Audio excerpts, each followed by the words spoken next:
Just the Luka the dice.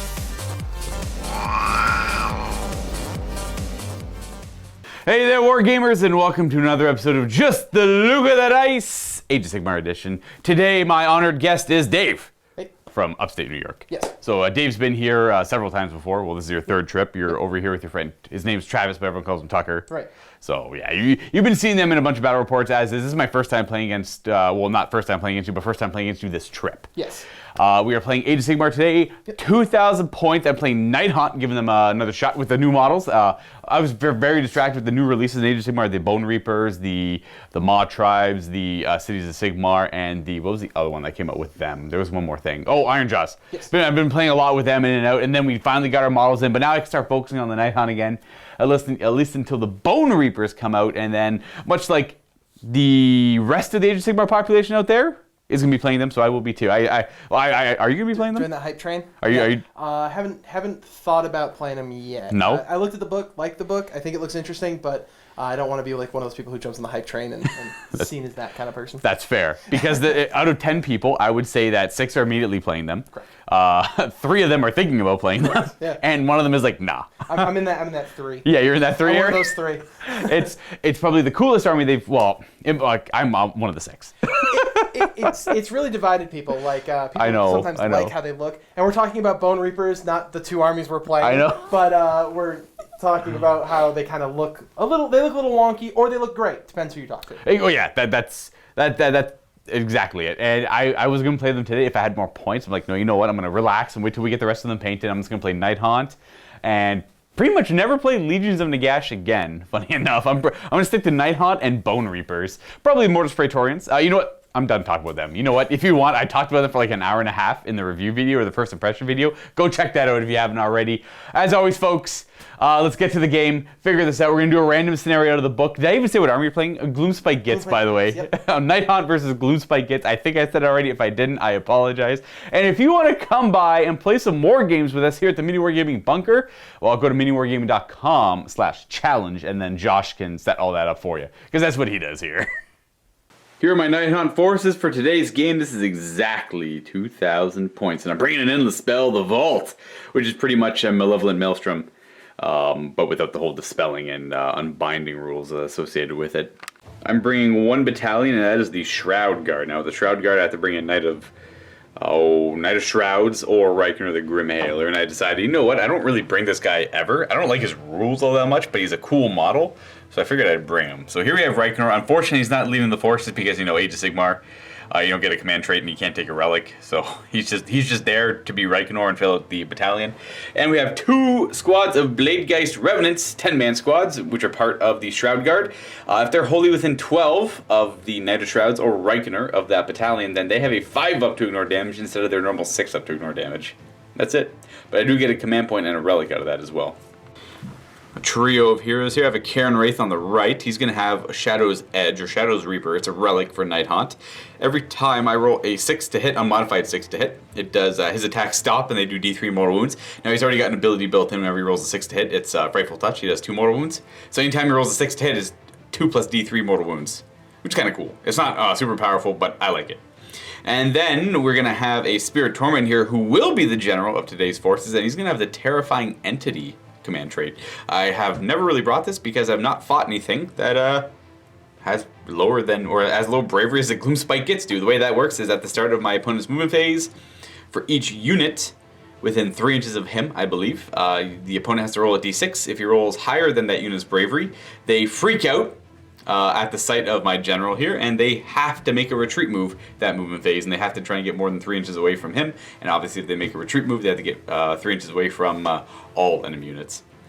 And then we have a Guardian of Souls with Nightmare Lantern here. He is going to have the Midnight Tome Relic, which will allow him to cast an additional spell. So he's a level 2 wizard.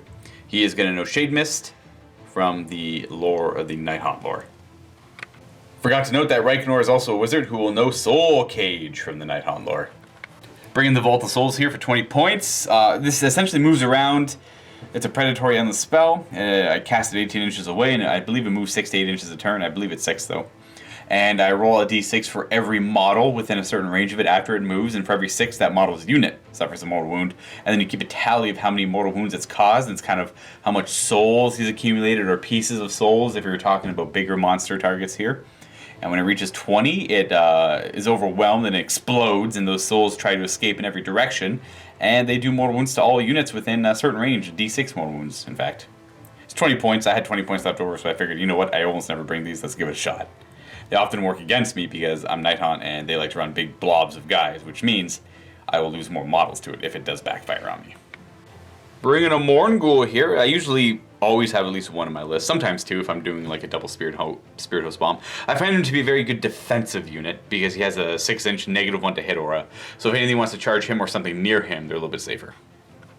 And you know he's a giant big scary monster and probably my favorite model in the line, even though it's Forge World. And then my battle line. I put a lot of points into my battle line for today. I have 2 squads of 20 Chain Rasp Horde, and 1 gigantic squad of Grimghast Reapers. Now this is a maximum size squad. This is 30 guys. These used to terrorize the battlefields. Maybe they still do. They got a points increase, so I haven't really seen them showing up that much in Age of Sigmar games. Not to mention a lot of new battle tomes have come out since then. These guys are really really run with Legions of Nagash for the most part. You see this really hard to take off blob, and then by the time it is taken out, well, they're summonable. So 1 command point and all 30 of those come back, and that's almost 500 points of guys that come back for a command point. Not to mention they move 8, they have 2-inch reach there. For a battle line unit, they're quite formidable. And here we have Gloomspite Gitz by Dave. How many points is this? Exactly 2,000. Nice. So we're both on the dot with 2,000 points. Why don't you let the people know what you got? All right, so in the front we have my battle line. We have a unit of 40 Grots, unit of 12 Squig Runners, and another unit of 40 Grots. Are they just the same with the nets and like the banners and all nets. They have 2 banners, and this one has 2 musicians. This one has 1 musician because I oopsied and didn't build a second musician. Okay. Then fair. In the back we have 2 units of Boingrot Bounders. We have 1 unit of 10, second unit of 10. I love these models. They're great. In the middle we have my heroes. We have Skagrot the Loon King. Who will be your general? He is my general, yep. Because of his command ability, it's just too good to pass up with how bad I roll sometimes. And then we have a Fungoid Cave Shaman in the back behind him. And then we have a standard Loon Boss on foot, a Loon Boss on a giant Cave Squig, and then a Loon Boss on a Mangler Squig in the back. Oh, they can have Loon Boss? Are they always Loon Bosses on Squigs? You can bring just a standard Mangler Squig. It's a little cheaper, but I like the command ability on him. Gives +1 to wound to Squig units within 18 inches of him, which is pretty solid. I understand why. And then over here I have the Scrap Cauldron. Which is good Endless with your spell. wizards. Yeah. Endless spell, you attach it to a hero, basically it'll go through and... Do you have to sacrifice things to it every turn? It deals D3 mortal wounds to something within 1 inch of the caster. That includes the caster himself if there's nothing else within range. So typically it's going to be the flak dudes in the front. Understood. For spells, he has the Squiglure spell. So the Fungoid Cave Shaman has the Squiglure spell. And he has the Hand of Gork. Oh, cool. Which allows a teleportation. And what about Relic? Relic, he has, this guy, the Mangler Squig, has the Clammy Cowl to give -1 to hit in ranged and shooting. Ranged and melee. Just all around -1 hit. He's a little slippery. Yep. And we have the big Loon Shrine, of course. Yep. And that is pretty much it. Let's go take a look at the table. We've already figured out our scenario, and that is the Better Part of Valor, one of my favorite scenarios. One thing that we forgot to mention was the Sneaky Snufflers. They're just a buff unit. They're kind of a fun little thing to have running behind the big blobs of 40. Here is the table for the Better Part of Valor. We've already rolled off sides and we've already picked all that stuff. So we have on the left here where the Gloomspite Gitz are coming into this dilapidated village from the woods and from the mountains, chasing the moon, as apparently they do. I didn't know that, but... And, you know, they like to indulge in the mushrooms they find on the way. Now, we have 3 objectives on each side. It's going to be split down the middle, a Dawn of War. Not Dawn of War, Hammer and Anvil type deployment. We're going to be deploying 9 inches away from the center, which means we are both 18 inches apart. And nice and close and getting nice and personal. Each one of these objectives is worth an X amount of points. The way this works is at the end of your turn, starting from the second battle round, you can destroy an objective that you control. And it's worth points equal to how long you've controlled it. So 1 point if you immediately controlled it, that turn you burn it. 2 points if you held it for 2. 4 if you held it for 3. And there's nothing for holding it for 4 turns, but if you hold it for the entire game, so 5 turns, it's worth 8 victory points. Whoever has the most amount of victory points at the end of the 5th turn will win the game. This is a game about breaking under pressure and kind of trying to know when best to push and when not to, because there's a lot of times where something's pushing up and you're not too sure if they're going to get to your objective, so you panic, right? You push the button, right? So you have to try to avoid doing that, but knowing when to do it at the right time is very critical as well. It's the better part of Valor. Exactly. There you go. This is one of my favorite scenarios. We're going to go ahead and deploy now, and we'll get to the game.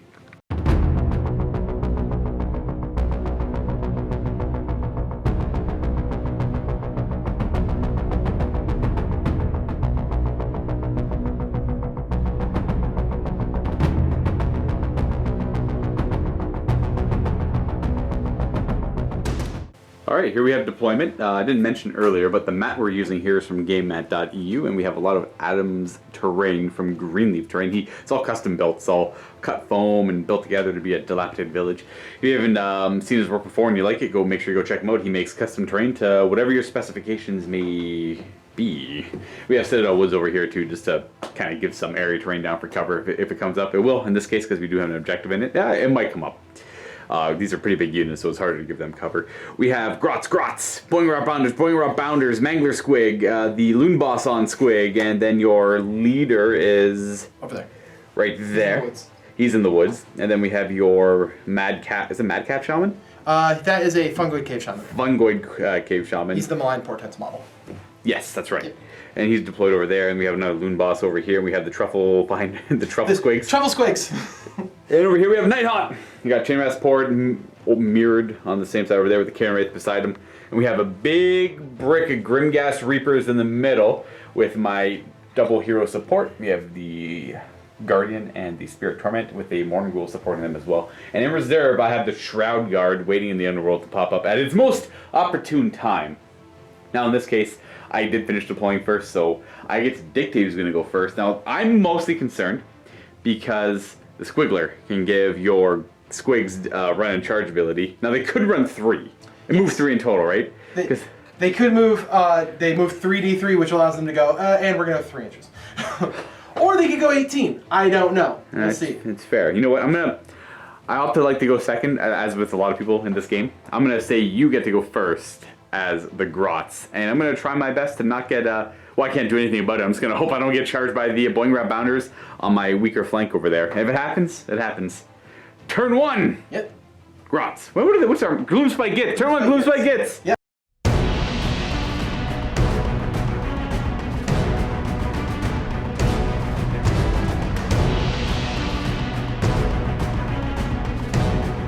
So first things first, the command point is given to the Gloomspite Gitz. I forgot to note that they did buy a command point as well, so they have 2 command points right now, and this is where the bad moon is starting. This little tiny token here, which is hilariously adorable. I need something more aesthetically pleasing. It's not my favorite thing. That's not doing it for you? It's not doing it for me. But you know what? I'll figure something out. Okay. Originally it was gonna be like the Majora Mask Evil Moon at one point. Oh, that would have been cool. Yeah, it would have been cool, but I couldn't get it in time. Oh. But, all right, so we're going to start off with my command point generation.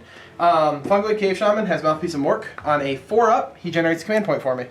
In this case, he does. He does, in fact. 3. Is there any more that does this? Skagrot has the Babbling Wand. On a 4-up, he generates D3. Oh, wow. No. He does not. Okay. So you're at 3 command points. 3 command points. Skagrot's going to attempt to cast the Scuttle Cauldron. Goes off on a 5. And you have magic free reign right now because nothing's within 30, so that's going to go off. And he gets +1 to his casting and dispelling attempts, so it goes off on a 10. Alright, so he's going to pop in back there, and because he cast it, has to use the Blood Slither Pact now. Deals D3 mortal wounds to a unit within an inch of the caster. So that unit of red Grots is going to take some... Oh, he's going to throw him in the pool! D3 Grots! Into the cauldron! So they die. Glub, glub, glub. Now, the benefit of the cauldron, it gives the caster of it, or is it any wizard nearby? It's the caster. He knows every spell from the Gloomspite Gitz lore now, which is quite useful. So he's a level 2, right? He can cast 2 spells? Alright, so he can cast 1 more spell. Do you know what it's going to be? I'm still thinking. And the cauldron also gives a +1 to cast. So he's currently +2 to cast right now. Does it give +1 to unbind as well? Or just yes, +1 to both. So he's got +2 to both at the moment. Not bad. So I'm going to cast Call the Moon, which is just an infinite range arcane bolt. Oh, okay, sure. Goes off on an 8, so 6 for Skagrot. Now, do you get a bonus D3 damage if you roll high enough, or is it only ever 1? It's only ever 1. Okay, so it's D3 damage. It's just D3 damage. Oh, okay. It's infinite range. I can re-roll the mortal wounds if you're under the moon. But that's kind of cool. The moon's not on the field right now. Is that his built-in spell? No, it is one from the lore. And what's his targeting? His target is going to be the Grimghast Reapers. Oh, front. All right, so They're D3. going to take D3. That's going to be 2. 2. Now that whole unit is wholly within 12 inches of a hero, so 6 is to ignore it. Oh, 2 to 1. 2 of them are going to eat dirt. Those 2 are going to be, we'll say you 2 for now. Alright, the Fungoid Cave Shaman is going to cast Squiggler. This goes off on a 5-up. Oh, wow, that was good enough. That was really close. That's a huge one. That gives up to D3 of your squig D3 units. squig units. So let's see how many I get. This could be 1, and it's going to be sad if it is. That's 3. Nice. So 3 of your squig units. 3 squig units. Wholly within 18. Wholly within 18, which is all the squigs within 18 of him. So I'm going to pick the Boingrots and the Mangler squig, so they can run and charge this turn. They have random movement characteristic, but if you roll high, they're getting into combat for sure. Correct. And they get bonuses on the charge, being cavalry with lances and all that good stuff. And that is, he can cast another spell once per game. Is that his thing? He can, yeah, but I can't. There's nothing I can think of. I think maybe I can go with eating that later. Right. We'll see. I don't see it being super beneficial right now. Not at the moment. All right, going to movement phase. We're gonna do this unit of Boingrot Bounders, guys, with the stone lances, I guess. They go 2d6 Plus a run. plus a run. So 7's pretty average. Oh, that's above average there. There you So go. we got a 12. And So they're gonna run this. But they all have fly, so we just roll them all up Yep. and then see where they end up. And then, so that's 11. 11. So a little bit lower. And then the big squig, same thing, 2d6 movement, or He has 3d6 movement, Alright. plus 1, plus an additional 1. for running. Now, do I want to pop the command point to give plus 3 movement? Oh, you have to do this rather than movement phase? Yeah. Oh, you just pick one unit? Well, it's everything within 12, wholly within 12 of him. Ah, okay. So that would be every squig unit to give a little more reliable movement. Is it cool if I pop that? Or? I don't care. I know what you're supposed to do before you roll, but whatever. Yeah. I'm not heartbroken. Okay, so I'll pop that to burn a command point to do that. So everybody gets plus 3 movement. I'll just add these dices up a little bit. These die. Yeah, I know. It means you're gonna charge. You already rolled high enough to pretty much charge me anyways, because it's like 6-inch charges now. Reliable. So Mangler Squig is gonna go 3d6 plus a d6 for his movement for his run. Plus 3, so that's Plus 12. 3, so this 15. goes up to 6. Just to make it easier for myself for counting math-wise. 18 inches on the mangler squigs in the back. Yep. One more for the Loon Boss here. He's gonna go 2d6. Is he running? He's not gonna run. So you're 10 He's gonna plus go 3, 10. 13. So 13 inches. All right. They're going to start here, and they're going to end up all around there somewhere. I'll show you where they end up.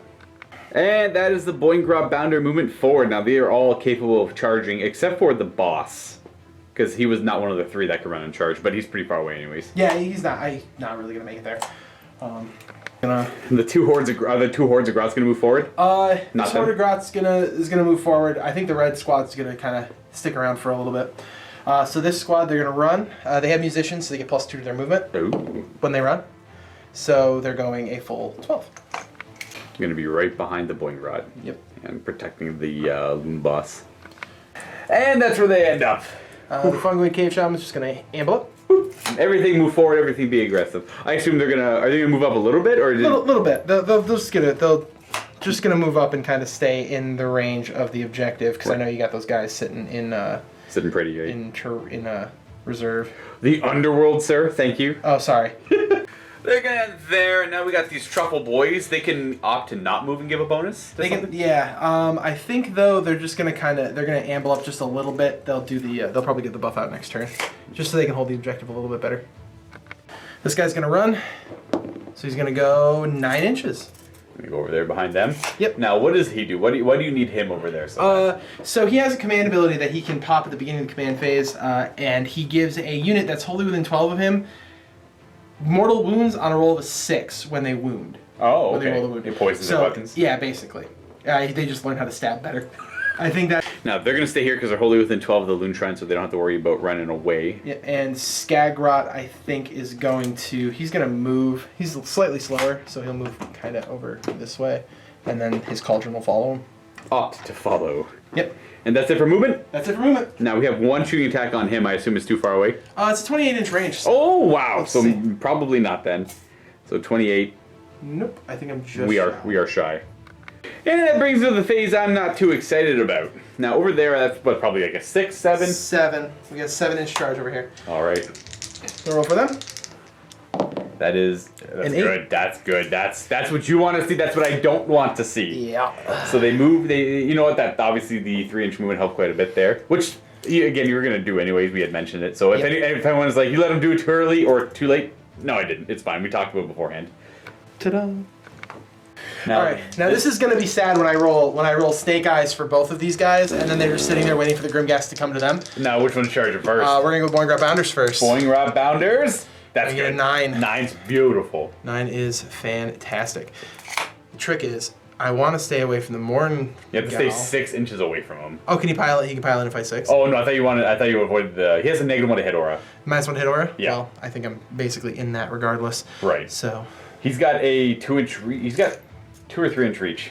I think it's 2 inch reach. But if you pull him, you're trying to avoid the 3 on him. I'm trying to avoid the 3 to pull him in. Yeah, that should be. You have to give up a few mangler attacks. The squig attacks, not mangler. Yeah. I think I'll be okay though. Hopefully the lances do it for me. They could. They should. Maybe. Are they D3 damage on the charge or 2? They wound better, so it's a 4-3 rather than a 4-4. Oh, so that was just the same damage then? It's same damage, just 1 damage. Just 1 attacks. Rend of 1. 2 attacks apiece. 2-inch range, so the guys in the back rank can attack. Also at the end of the charge phase, I roll to deal mortal wounds. Oh, right. Okay. Because on a 4-up, I roll 1 dice for each Boing Grab that's in the unit, that's within 1 inch of an enemy unit, and for each 4-up, I deal a mortal wound to the unit. That could be a pretty big deal. Mangler Squig. Woo! Almost broke your loon boss. Mangler Squig gonna attempt the charge? He did a little disco spin. He was a bigger charge. The 10. Dang, these are some good rolls. I like your dice. Yeah, they sometimes like me. Ooh. So he goes. He's gonna go right there. So he will be tangoing with the He'll tangle with the Morngul. I'm sure that's gonna go poorly for me, but we'll see. Them. Start with the Boing Crash. So this is I roll a dice for each Boing Grab Bounder that's in the unit, and I deal a mortal wound on a 4. Is it for each one that's within an inch of me? No, it's just for the unit. It Oh, just wow. has to, as long as they succeed a charge, basically. I think like 5 mortal wounds. We'll see. Or more than 5. It looks like I did 6. And 6s! 5 go down. Well, I guess in the end it's still 5. Yeah, it's 100 points for 5. So 5 of them go down to the impact hits over there. Now, does he have impact hits? No. Really? You'd think he would have impact hits. No, he does not have impact hits. He actually can only do mortal wounds when he dies. Ew. Boing Crash over here, same deal. So 4-ups looking for that against the Chainghasts, which I got 2. 2. Okay, well, they are deployed wholly within 12 of the Cairn Wraith, so 2 go down. So naturally, you're going to go down, and I think you're going to go down. So I'm going to pop a command point for, I believe it's called Bite the Moon. It's a command point from the Mangler Squig. Every Squig unit within 18 inches, wholly within 18 inches, gets +1 to wound rolls. So it's himself and the other So unit. himself and this unit of Boing Grab Bounders are going to get +1 to wound. That drops going to... Loon Boss on Mangler Squig is going to activate first and strike at... He is going to use his Red Cap Mushroom this phase to basically, it lets him re-roll all failed to hits into wounds with this Scythe, which I'm going to swing with first. Is it failed or just all hit rolls? It should be all hit rolls. All hit rolls. Yeah. All hit rolls and all wound rolls. And is everything hitting the Morngul? It's going into the, I don't think I have range on them. I have balls and chains. Okay. We'll do the crew into the Grimghast Reapers, and then we'll do the Squig attacks into the Morngul. Okay. Because they have the 2-inch reach. The 1-inch reach weapons will go into the Grimghast Reapers. So we're opening up with his Loon weapon or Loon Boss weapon there? His Moon Cutter. Hits on 3s, wounds on 3s, because I'm getting +1 to wound. So what does he normally hit on? 3s? It's 3s, 4s. So he's -1 to hit right now, but you get to reroll. But I get to reroll. Yeah. So, but because don't modifiers happen, then I reroll? It only depends if his command ability set or his rule says failed or not. If it says all hit rolls, you can technically reroll the 6s and the 5s as well, but there's no reason to. Reroll. So yeah, in this you can technically pick up all the dice and roll again. So in this case, you have all 4 hits. and then I get 3s to wound because I'm getting +1 to wound with this weapon. Plus, and I get to reroll this. Is there any downside to eating this cap? This red cap? No, it just lets him reroll. It's once per game. Oh, okay, gotcha. He's using it right now. Yep. So 4 wounds against the Grimghast Reapers. 4 up armor. They make only 1. How much damage is that? It's 1 apiece. 1 apiece, so that's 3 damage. I ignore on 6s. I will take 3 so far. So 3 are going down. And then his crew will do the Bash and Sticks, which is 4 attacks. These do not get any sort of rerolls. They hit on 5s because of the Morngul. All right. And wound on 3s. Does the Morngul protect? He does kind of protect one there. All right, so it's 1 wound from the Bash and Sticks. I failed that one. 1 damage. 1 damage. And I ignore on 6. I do not. So I'm down to 4 dead Grimghast Reapers. All right, and then we're going to go with the Mangler Squig. He's going to attack with Huge Fang-filled Gobs. The huge fang-filled gobs hitting on, is it 2s normally? It's hitting on, well, no, it's hitting on 4s now. 4s. Because of the Morngul. Any rerolls? No. It helped. It made you miss 1. And wounding on 3s or 2s, I assume? Wounding on 2s because of the special ability, or because of the command point. Right. So it's 2. So 4 up save on him. I make 1, fail 1. Yep. It is D6 damage. Yep. Scary amount of damage. 1! Oh, there it is. And I take it. He's down to 9.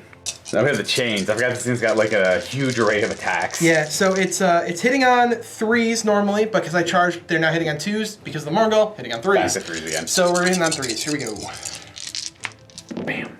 Oh wow, not bad. 2 misses. The Morgul didn't matter at all there. And then 2s to wound because I get +1 to wound with the command ability.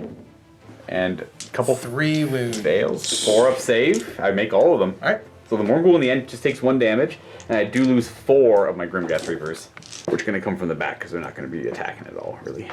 Now I get to go either the Grimghast Reapers or with these guys. I can't really afford to lose this flank, but I also don't want to lose more Grimghast Reapers, so I think what I'm going to do, I'm going to go over here and hope that the Grimghast Reapers, I don't lose too many of them. And that's not a great hope. It's not really, but I'm going to do some damage to them so I can alleviate some damage on these guys. Now we're going to go ahead and these guys can all pretty much attack. They're just going to nudge forward a little bit. Boop, boop, boop, boop. But this champion guy is going to fly to there, getting closer to that guy. He's going to come bring it in. He's going to go there, and then they should all have no problem getting within an inch to fight. So it's going to be all my guys attacking, so it's going to be 41 attacks. Those are 2 attacks each. Yep. 41 attacks, everyone. Hitting on 4s. Well, bam. No rerolling, anything like that, but I do get to reroll wound rolls of 1 because of my unit size.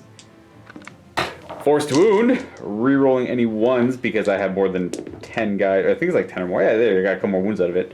No rend here, obviously, so just your normal save. And hopefully I kill a couple guys here. What's the 8 armor on them? 4 or 5? 4. 4? Maybe I'll kill a couple here. Which could alleviate a lot of damage, right? Maybe, ideally. Or I kill... Oh, I don't even kill 2, I kill 1! That was an amazing roll. So 1 bounder goes down. And then I assume you're going to pile in and attack with these ones. Yes. Now, I was debating on attacking them because they get the +1 to wound buff, but again, I didn't want that flank to buckle. Unfortunately, that flank is going to probably buckle now. Let's hope I can take a little bit less damage over here. So I'm going to be -1 to hit, and hopefully I can rely on that. I assume... obviously everything in the Morghuls, except the squigs in the back won't be able to attack. Yep. But you can still pile in and get a couple of them in, probably.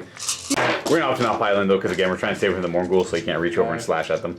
So it's going to be 1, 2, 3, 4, 5 squig mouth attacks, and then... All the lances except for 1. Yeah, the one lance in the back. Very far back. So Sergeant hits on 3s. Oh, it's +1 to hit? Yeah, +1 to hit. It's a weird one, but it's the grot thing. So hitting on... Back 3s. to 4s. Hitting back to 4s. Yes. So they both hit, and then these are hitting on 5s. 5 because of the Morgul. Let's see if there's any 4s here. 4s mean the Morgul's doing his job. I see a 4. Boop, boop, boop. Again, it's a really, really good roll. Boop, and whoop. And he's wounding on 2s now, I suppose. Yep, wounding on 2s. Because of the +2, technically, because they charged and they have a command ability. And a couple 1s. Alright, not bad. 4 up. Oh, hey, that's not a bad roll. It's slightly above average, which I'll definitely take. The 1 damage each. So I'll take 2 guys die so far.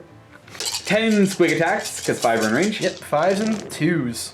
I see a couple 4. Ooh, 3 4s. Hey, there you go, Morgul. Nice, good job, buddy. Getting those points. So 2. And 4 up. And 6 up. I take another one. So 3 die now. I guess we both kind of bounced off each other there. Only killing 3 there. I guess they do a lot of damage in their mortal wounds. Gonna go ahead the Grimghast, the Grimghast Reapers first. They're all gonna go ahead and pile in and try and carve up the Mangler Squig and the Boing Raw Bounders over here. They have 2-inch reach, so they should have no trouble all getting in range. We have 5, 6, 7 attacking the Mangler. 1, 2, 3, 4, 5, 6, 7, 8 attacking the Boing Raw Bounders. Then the Extoller is gonna attack the Bounders as well. You just have to allocate his damage afterwards. These are 4s to hit the Mangler Squig. I don't get to reroll because he's a single guy, but I get to reroll 1s because I'm near a Spirit Torment. Wow, hit better. +1 wound for the Guardian of Souls nearby, so 2s to wound. I got a couple 1s. And there is a rend on this, a rend of 1. Alright, 5 ups. Choppa, choppa, choppa, choppa. We do 2 damage to him. Huzzah. What's he got, 10 wounds left, something like that? Now the other attacks into the Mangler Squigs, hitting on 4s. I get to reroll all hit rolls here, though. I was going to Boing Bounders, right? Sorry, yeah, Boing Raw Bounders. No, not that great of a roll to begin with. And A little bit of help. Well, enough help. A lot of bit of help. Enough help to make me feel much better about that. 2 to wound with a rend of 1. No rerolling that. But hey, there you go. That's a roll. That is a roll. 5 ups. Yep, here we go. 2 wounds apiece. And I carve up. Oh, wow, that's a good amount of. Well, no, never mind. That's a lot of saves, too. So I kill what, 3? 2.5? 2.5. Well, that's good enough for my Spirit Torment. I killed the 2.5. So 2 go down. And then I have to attack with, what's his name there? The X-Tiller. 1 attack with the big dumbbell. And, as usual, A2. It's a 3 to hit rerolling ones. That's it for my attacks with them. And then we have to do your Boing Ruts on my weak, my potentially very weak flank over here. Yeah. So no negatives to hit. You could. Do you want me to do you want to pile in and get a couple more guys in? Because that guy can move around there. That guy can get in. Yeah, just kind of. We'll maximize. Yeah, no one's getting near him. So just 2 squigs not able to attack with their mouths, but everyone else is attacking. So I killed one of them, so I at least alleviated some damage. All right, so these are the lances hitting on 4s, wounding on 3s. We'll start with the sergeant because he hits on 3s. He hits on 3s, and nice. There you go. He missed. He didn't match. His +1 hit didn't match. What a weird ability. And 4s with the rest. Oops, sorry. There you go. So 3s to wound. Here we go, because they charged. So. There's 1 4, so the charge. Oh, never mind. There's a 3, and these are 5 up saves, which I'll make. Oh wow, way too many. First of all but 2. And I ignore. Okay, you ignore everything. I ignore everything. What is going on in this game? I take back what I said about my weak right flank. We still have 1, 2, 3, 4, 5, 14 gob filled. 14 teeth filled gobs. Teeth filled gobs. That's it. 4s to hit. And 3s to wound. Oh, that's not too bad. That's good. 5 up. I'll make 1 this time. 6 is to ignore the damage. Okay, well, I at least lost 3, and as opposed to 0. The 3 that go down, I'm gonna go with. I'm gonna say I don't care, and I don't think it matters. So we're gonna go with 1, 2, 3. Sure, there we go. I'm gonna go ahead and attack with. I think I gotta check his reach. The Spirit Torment, I'm pretty sure has a 2-inch reach as he flails his chains around, or his chains with padlocks at the end of them. I guess they're pretty big and blunt looking, so that could probably hurt. 3 attacks, hitting on 4s. Rerolling his 1s, because that's his ability. Still misses. 3s to wound, or 2s to wound, because he's near the Guardian. At -2, so 6 up save. No, that was turning into a kitty. And I actually killed 2 with that, because 1 was wounded. Yep, so, boing boing. Oh, wow. And now the Morngul gets to go. Well, he's going to pile into there, because that's all he can really, at least this way he sits flat now. And he's going to put all his attacks into the Mangler Squigs. Alright, Mr. Morngul, you have the potential to do so much and so little. He hits on 3s and 3s to wound normally, but he's near a hero, so 3s to hit rolling 1s. 6s are frightful touches. In this case, I didn't get any. And he's 2s to wound because he's near a Guardian of Souls. Alright, remember I said he has the potential to do so much or so little. This is that case where he does so little. 3 wounding hits at -1. Alright, so 5 ups. 5 ups. And he's still 6 damage though. 6 in total? 2 damage each. So he's down to 4. Is that his lowest bracket, or does he got to do like 1 more wound to get him in his lowest bracket? I think he's in his lowest bracket now. No, I don't want that. He's at his second lowest. He's not completely in rage yet. So how many? 1 or 2 more wounds? These probably 2 more wounds and he's in his final bracket. Which is what brings him back up to like full strength, or like even better than that. I can't remember. In that case, that is the end of combat. So we're gonna go on to the Battleshock phase, where it's you first because it's your turn. Yeah, I'm gonna pop my last command point to keep them around. Yeah, they're sticking around. Yeah. Now, what about these guys over here? Because I killed 1. On a 5 or a 6, on a 5, a guy will run away. On a 6, 2 will run away. I am a spooky ghost, though, so lowers your bravery even more. By 1. So lowers by 1? Yeah. Alright, so we're looking for anything below a 4. That's a 5, so 2 guys run away. So the wounded guy, of course, and then that 1. In the back. Now, throughout the battle, the Spirit Torment, what I was supposed to do at the start of the Battleshock phase, it doesn't really matter in this case. I get to pick a unit and heal D3 wounds to it. Or, if I choose a unit that doesn't have any wounds allocated to it, I can return D3 slain models to it. Not D3 slain models, I can return models with a wounds characteristic equal to what I roll, etc., right? That kind of rule. I could heal the Morngul back to full, but I think he's still kicking at 9, so I'm going to go ahead and try and bring back D3 Grimgas Reapers. I can only do this once per Spirit Torment, and I killed enough to be able to do it, so I get back 2 Grimgas Reapers. Or he captures the souls and makes them Grimgas Reapers. And for the Grimgas Reapers, I am of course going to auto-pass with Inspiring Presence from any one of the heroes there, it doesn't really matter. I guess No, it doesn't really matter. So I'm going to bring 2 back, and they're auto-passing, and then I don't have to take... Oh, I could... No, I can't fail on these guys over here because their unit size brings them up to bravery 11. I only lost 5. So even on a 6, I'm still good. Unless you lower my bravery. No. With that, we're going to... I don't quite know where to go with that. We're going to put 1 model there, and then we're going to put another model. I'm just going to make him attack with his gob. You know what? Yeah, whatever. You know, I don't care. Here we go. Bam, bam. Surround. And then you control your objectives. I control my objectives now. I assume you don't want to pop any of yours. No, not yet. Didn't think so. So this is going to go Nighthaunt for turn 1. So, like, to talk about what happened, obviously the Gloomspite aren't in the best position because I was able to just absorb that hit. This guy's Ren 2 d6 damage on those 3 or 4 attacks you did with the maws, right? Yeah. I just 4 up saves, right? That's the -1 to hit didn't help either because they are not the most competent in melee. They hit on 4s, wound on 3s, but so really I'm hoping that I'm like, please just hit them, and yeah, so not hitting was a problem. Yeah. I've never faced a Morgul before. Right. This is how you'll often see a Morgul. He'll be beside, like, I usually I've done it a lot in the past. Now that I have the full model collection, I'm not going to do it anymore. But it was like I think the most obnoxious thing Nighthaunt can do is a Spirit Host Death Bomb or Death Star with a Morgul surrounding it. They're 4 up save 3 wound models. Yep. They don't hit the hardest, but they can dish out a lot of mortal wounds. Yeah. But you get 2d3 of them back a turn. Yeah. And that's it takes a while to get rid of them. Yeah, it takes an obscene amount of time to get rid of them. You probably don't worry. You guys probably won't see that anymore. No one really complained about it in the past, but I think it was super obnoxious. So I don't really want to run that anymore.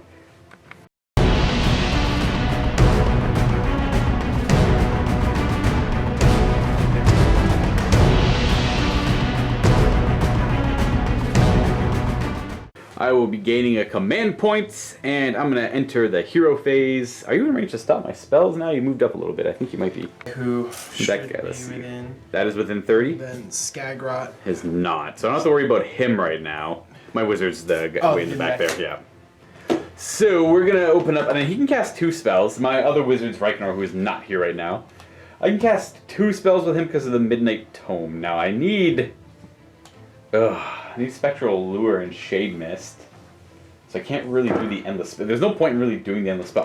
That's the one thing I hate about the endless spells. Is just like there's not enough power in them to really justify using them. Or it's either that or I feel like the Nighthaunt spells are really good and you often want to just use them anyways. So we're gonna go ahead and we're gonna cast Shade Mist first. Now I choose a Nighthaunt unit wholly within. It's going to be one of these units. They're all within range. And it's -1 to wound them. Wound them? Yep, so it combines well with the -1 to hit, -1 to wound. So I'm Shade Mist goes off on a 6, which I get with a 11. That's one you usually want to try and stop. Yeah, I'll try and stop it with the Fungoid Cave Shaman. Well, now, before you do that, the other one I can do is I can bring back D6 of the Grimghast Reapers with Spectral Lure. I can also Mystic Shield, but I'm going to Spectral Lure. So. Yeah, I'm going to, I'll let the Shade Mist pass. Yeah, I'll let the Shade Mist pass. Okay, we'll deal with that later. So Spectral Lure is going to come up next because he's got the Midnight Tome. A 10, jeez. So I need 11. Yeah. Fungoid Cave Shaman! Not even close. All right, so D6 come back. 3. All right. Spooky Lure. Ooh, 1. It's going to surround. 2. You know, this is not a position I would ever want to find myself in. Like, if this, imagine in reality, I mean, I don't even know how they found it. You know what? The mushrooms, that's how they found themselves here. Yeah, that's really it. They got really high, and then they're like, where are we? Oh no, ghosts! Wow, one of those things, let's charge them. Wow, there's sure a lot of them. Wow, they're really surrounding us. This was a mistake. You know what? Probably all part of our imagination, right? Yeah, there's no way this is really happening. End quote, Boingrot Bounder. Karen Wraith over here is going to move. Wait, do I have any more hero face stuff? No, I don't. Karen Wraith can move to there, staying outside of 3. He's going to try and go in and support them. Yeah. 0 idea what to do with this regiment. A lot of the battling is taking place over here. Holding the objective? Oh, yeah. The holding the objective is super important. I am afraid of the Hand of Gork on that unit coming out over here, so I'm going to run them, and they're going to scatter to the winds and make a big footprint. So they're going to go 8 inches. This is our house. We haunt this house. 20 unfortunate people. They're all criminals. They're all hardened criminals. In fact, this building, I guess. So you don't feel bad for them at all? No, this is them. That's their prison. They haunt this area. This is their one existence for the next X amount of years. Forever, eternity. Infinity. Yeah. That's going to conclude my movement phase. I'm going to go on to things coming from the underworld. From the underworld, Reikenor and the Shroud Guard come, challenging Dave's right flank here near this objective. I could attempt. I'm going to attempt to charge anyways, just for the Nighthaunt charges, and maybe get a double attack off. But against the freaking nets, it's not ideal. We're going to go on to the shooting phase, and we're done. Just because I'm Nighthaunt. Even the new Death Army, the Bone Reapers, their one shooting attack is like the catapults. Yeah. And we're talking about Bone Reapers again. Yeah. Everyone came for a battle report between Gloomspite Gitz and Nighthaunt, and we're talking about Bone Reapers. It's the hot topic, right? Yeah, It's the talk of the town. Yeah, no Death Armies have shooting attacks other than like the mounts, the zombie dragon, the Terrorgate screaming. These guys have like I can't think of anything these guys have for shooting attacks. One of the guys has a shooting. Doesn't this dude have a shooting attack? No. Who is the lash out chain shot? Is that the unit of them? They have. Maybe they do. I know they have the decimator rule, not decimator. The one where they get one attack for every model within X amount of range. That's their melee attack. Maybe they have a shooting attack. You were right. The chain gas. They throw their chains out 15 inches, and that's actually a reasonable attack. You've got the Holy Within underlined here. I think that's kind of funny. I do that with like when I was reviewing the book because that book came out in the start of this edition, right? Right. So that's when they started doing Holy Within, reroll all hit rolls and stuff like that. Mm-hmm. So I wanted to make sure, and now make sure you remember it. Right, exactly. I just think it's funny it's underlined. Yeah, well, you look through that whole book, everything is like scribbled in, like Holy Within, circle this, star, note that. It's a good way to remember it too. Especially when I'm doing like, it's things I wanted to talk about when I was doing the first impressions of them too. Like, note all of these changes. Yeah, exactly. Anyways, on to charging. Most exciting phase for Nighthaunt. Woo! Charge time! We're gonna start with these Blade Geist Revenants. Sha-sha! Ha-ha! I'm just gonna take this 12 and charge into your face and give you the big rusty swords. Maybe they're not that rusty. Maybe these ghosts keep good care of their swords. Yeah. I doubt it. But maybe they do. Unfortunately, no, there's a stupid netter right there. Yeah, that's... With Wave of Terror, this is where they end up. Now, again, with Wave of Terror, I get to immediately fight. So, no piling in, but fighting from where they are. I got 1, 2, 3, 4, 5 guys attacking. I could have gotten a couple more, but I'm more concerned about having guys on the objective than taking out goblins. Because you have a second squad. And yes, as well as I want Reikenor in the second squad in there as well. Now, all the guys within 2 of him, I'm going to make it simple. They're all within 2, because they probably are anyways. They're going to be -1 to hit, but I get an extra attack on the charge. So I hit on 4s now, and wound on 3s instead of 3s and 3s. So 3, 5, so 15 attacks. 4s to hit. No re-rolling, because we're not near any support units. It's got some value there. 3s. Oh, wow. With a rend of 1. Okay, so they go to 6 up. Yep. Save shields. And I cut down. Oh, only 3? So with the Wave of Terror, I kill 3 guys, 4 6s. That's pretty nuts. Boop, boop, and boop. And now for the next charge. The other squad of these guys here. Oh, they fail with a 6. I do have a command point, but I think I might want to keep that for Inspiring Presence again. Get Reikenor in there, and then you gotta... I would like to get Reikenor in there, because they've overcommitted a little bit now. Reikenor is going to charge... Oh, wow, he gets it. He's not gonna double fight, but... No, you get to double fight on a 10 or more. Oh, it's 10 or more. I thought it was in doubles. No, it's I waved double. Doubles is more like 10 or more is in 1 in 9 chance, I think, and doubles is 1 in 6. Yeah. So I think it's 1 in 6. Yeah, whatever. Anyways, it's a number. It's a number. Yeah, he's gonna make it in, and he's just gonna go. He's gonna keep it nice and tight. He's gonna go to there. And he is also getting the minus. And he will. Yeah, he'll get the -1, and he's going to immediately fight as well with Wave of Terror. He's got 4 attacks with Fell Reaper, hitting on 5s, re-rolling because of Replay Corn. Ah, man. Stupid nets. Stupid nets. And stupid base stopped it. So he doesn't even get in, but at least we get him in range of them so that they have a 5 up to ignore damage if they take any damage. And that's it for charge over here because they failed. I should probably charge with the Karen Wraith. He is also going to make it in. But I thought you got double 1s there. I was scared. I think I need him in, so I probably would have re-rolled that, but he's going to go right there. I think I want to go with these Blade Geist Revenants just to cut down 5 more, attempt to cut down 5 more of them, just so they lose a +1 to wound. If they're piling in, I'm able to get, 3, 4, 5, 7 guys in attacking now. For 21 attacks with a charge, but I'm still hitting on 4s. Yep. That guy actually might be more than 2 away. That guy gets to roll separately. I'll measure though. Yeah, he's more than 2, so I'll roll him separate. He hits on 3s. Cool. Not re-rolling anything, so triple 2s. You know what? At least I know that was him. Yeah. 4s to hit. Oh, that's a good roll. That's a roll right there. 1-3. The netter stopped 1 attack. It's for any upgrades. Come on. I dropped that down. Reroll that one. Oh no! And the opposite happened. I got That that was wound roll. kind of paltry. You know what? In the end, his averages come out, right? So we have that many -1, so that means more 6-up saves. Let's not see 4 6s here again. Okay. Yeah, I saved 1, so 6 more die. 6 more get cut down. So I do lower their unit size. Don't need the champion. Enough to, well, be a little safer, I suppose. Mangler Squig. This time I'm just gonna pump everything into the Grimghasts. All right, even the bites, gotcha. Yep, everything. But no, don't forget they're -1 to hit and wound. Yep. Okay. Oh, I'm aware. This is the guy on top, hitting on 3s, wounding on 4s, so he goes to 4s, 5s. Oh, 4s to hit. Okay. No rerolls. 5s to wound. Oh, we got double wounds. So I got 4 up on the morning, or no, the Grimghast Reapers. How much damage is it? 1 damage piece. I take a damage so far. Yep. And then the Grot Bash and Sticks. So these are 5s, 5s. This is the crew. We have Nothing. so I avoid those. Yep. And then so these are the bites, hitting on 5s, wounding on 4s. Oh, not bad. 2 hits, 4s to wound. And okay, is that still D6 damage at that bracket? Oh yeah, yeah. Okay. That doesn't change. Oh. Then we got Balls and Chains. What does go down with him? It's the 2 hit with the gobs and the number of attacks with the Balls and Chain. Okay, gotcha. So these are 4s, 4s with the Balls and Chain. Okay. And 2. I make them both. Sure. I do lose a guy though. And that guy is gonna be this guy, because why not? We're gonna try to help out this side a little bit, so these guys are gonna go ahead and attack, because I'm pretty sure they're gonna survive with the -1 to hit and wound. So I'm gonna lose here 2, so I got 18 left. No, never mind, I'm at 15. So they're all in range to attack. That's gonna be 31 attacks. 4s to hit, no reroll. Oh boy. 4s to wound, my unit size lets me reroll that die. Hey, it helped. So that many 4-ups. 4-ups, yeah, that's a fail. I kill 1.5. Huzzah! A bounder! This guy and this dude over here will take 1. Wounded. Guys on the... Boing Rob Bounders attacking Grimghast with everything. Yep. So I've got 6 guys left in there, so that's 12 lances.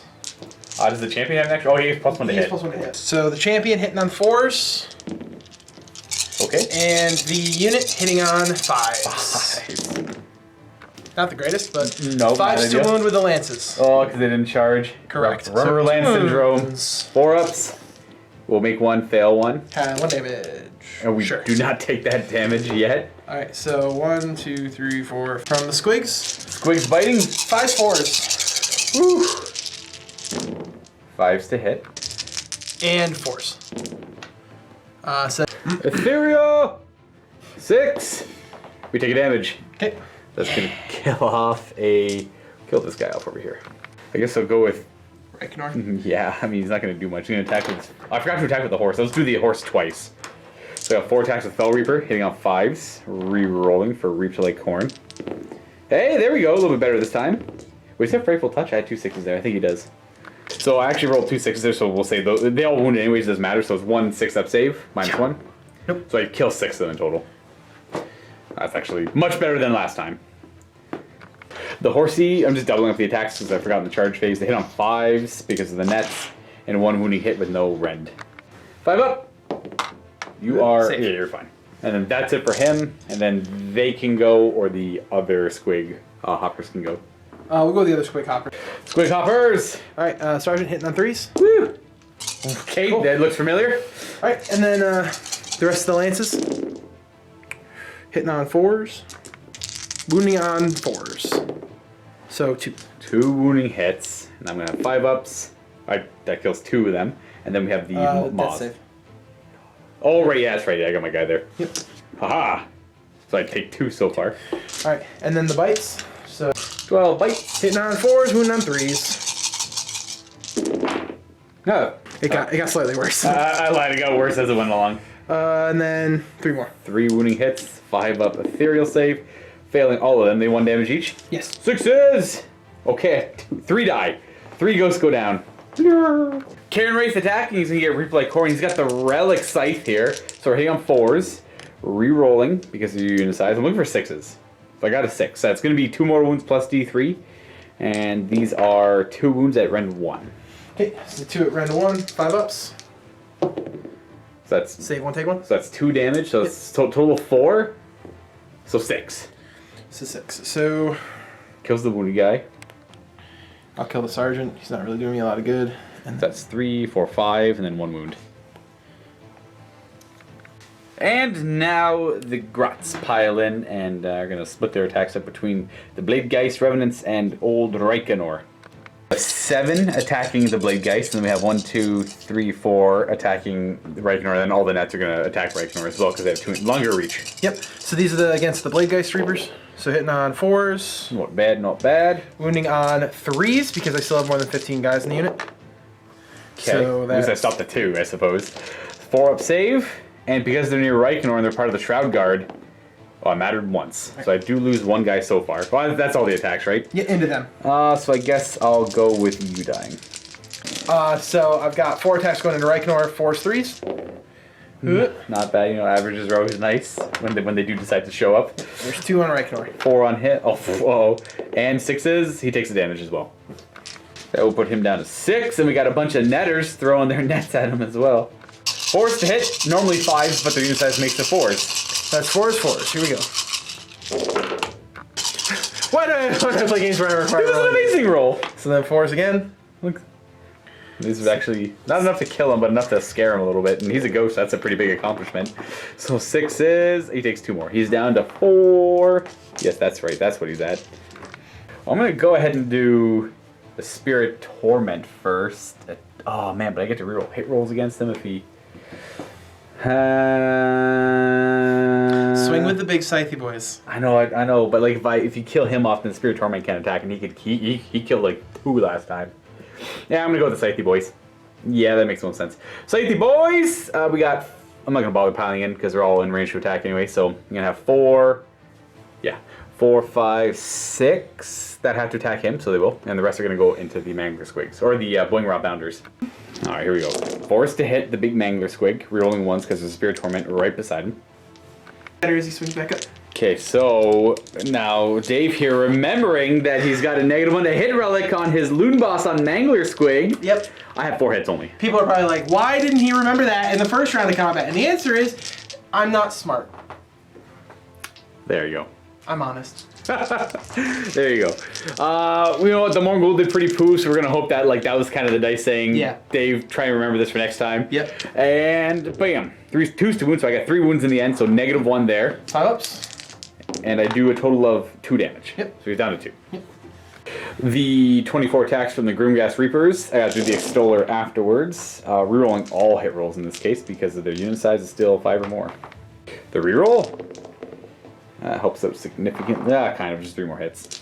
2s to wound! Wow, 2 fails. That many 5-up saves. Cool. Damage! 1, I think we killed the unit. Yeah. Oh, I'm just 3, 4, 5, 6. That's it, yep. Yeah. Only making 2 saves, so they get carved up. Medic! Is that it for your attacks? I have this unit over here. They haven't swung Right, yet. they have not swung There's yet. 3 of them. I lied. Scratch that, they did go. They went before the Cairn Wraith. My last attack is going to be the Morngul, who's going to, well, the only real target, take out the Mangler Squig. Or remember the -1 to hit, though. At -1 to hit. Woo. 4s to hit now with the Morngul. He takes 2 more wounds and dies. Yep. God, does he do things when he dies? Yes, he does. I roll dice. On a 4-up, things within range take mortal wounds. So on a 4-up. More wounds! Yes. Goes off. Is it just those 2 units then, or what's the range? Oh, I gotta double check. I don't. So we have to roll separately for each unit. They take D3 more wounds. What's the range of it? 6 inches. So Grimghast will have taken. We'll say you want to say them. They're good first, yeah. And then the Morngul will take D3. So Okay. the Grimghasts will take 2, and the Morngul will take 2. All right, so you're rolling for both them, and then actually that guy was probably in range as well. So they both rolled 4 ups. They both just took 2 more wounds each, and now And then- he's within. On a 4-up, he takes more wounds. He takes more wounds? Nope. He does not. And then we'll roll for him, then we'll measure. He might get it. If not, then we won't worry. No, Don't worry all about right. So 2 more wounds on each of them. Morngul takes 2, and then they take 2. So we're going to go ahead and lose, we'll say the back 2 here. The ones that just came back. And then the Morngul at the end of the combat phase, because he killed the model, he heals D3. He loses 2. 2 wounds instead. So he So goes he's down down to 7. At the start of the Battleshock phase, the Spirit Torment, collecting the spirits of those who have died, and he gets to either heal the Morgul D3, or he can bring back D3 Slaying Grimgas Reapers. I think we're going to go with the Grimgas Reaper route. Bring back 2 of them. We're going to go there. Mangler Squig in any other scenario would have ripped through the center flank of an army. As it should, right? It just kind of ran into a wall of sponges. Yeah, well, that's what the Nighthaunt want to do. They absorb damage. Yeah. And then they try to. It's like almost like luring their opponent into a not ideal situation. False sense of security. Right. Yeah. Then you owe me a Battleshock check over here. One guy runs. All right, not bad. And then for myself over here, I can't possibly fail any Battleshock checks. That's why I didn't roll any. And then these grots here are wholly within range of their Loon Shrine, so they don't need to roll. So Lunatic Courage. they are perfectly happy as well. Now, we have to measure for this objective to see who controls it. I think it might still be you, but we'll see. I have 9 guys in range. I think he's too far. So, both of us still have 10 models controlling. I got Reichnor's in range and all of them, but then 10 Grots are in range as well. So that means it still stays in control of the Gloomspite Gitz. And I don't think I'm going to opt to burn any of my objectives. I'm going to hold on to them for now. I was thinking if I could have nabbed that one and burned it, I probably would have burned that one as well, just to not worry about it and reinforce the middle. That way I'm up in points, and then we're only worried about those 2 over here and those 2 over here. I think you're going to hold that flank. But I think I'm going to be okay over there, so I might as well hold it for now. And, well, best part of the game.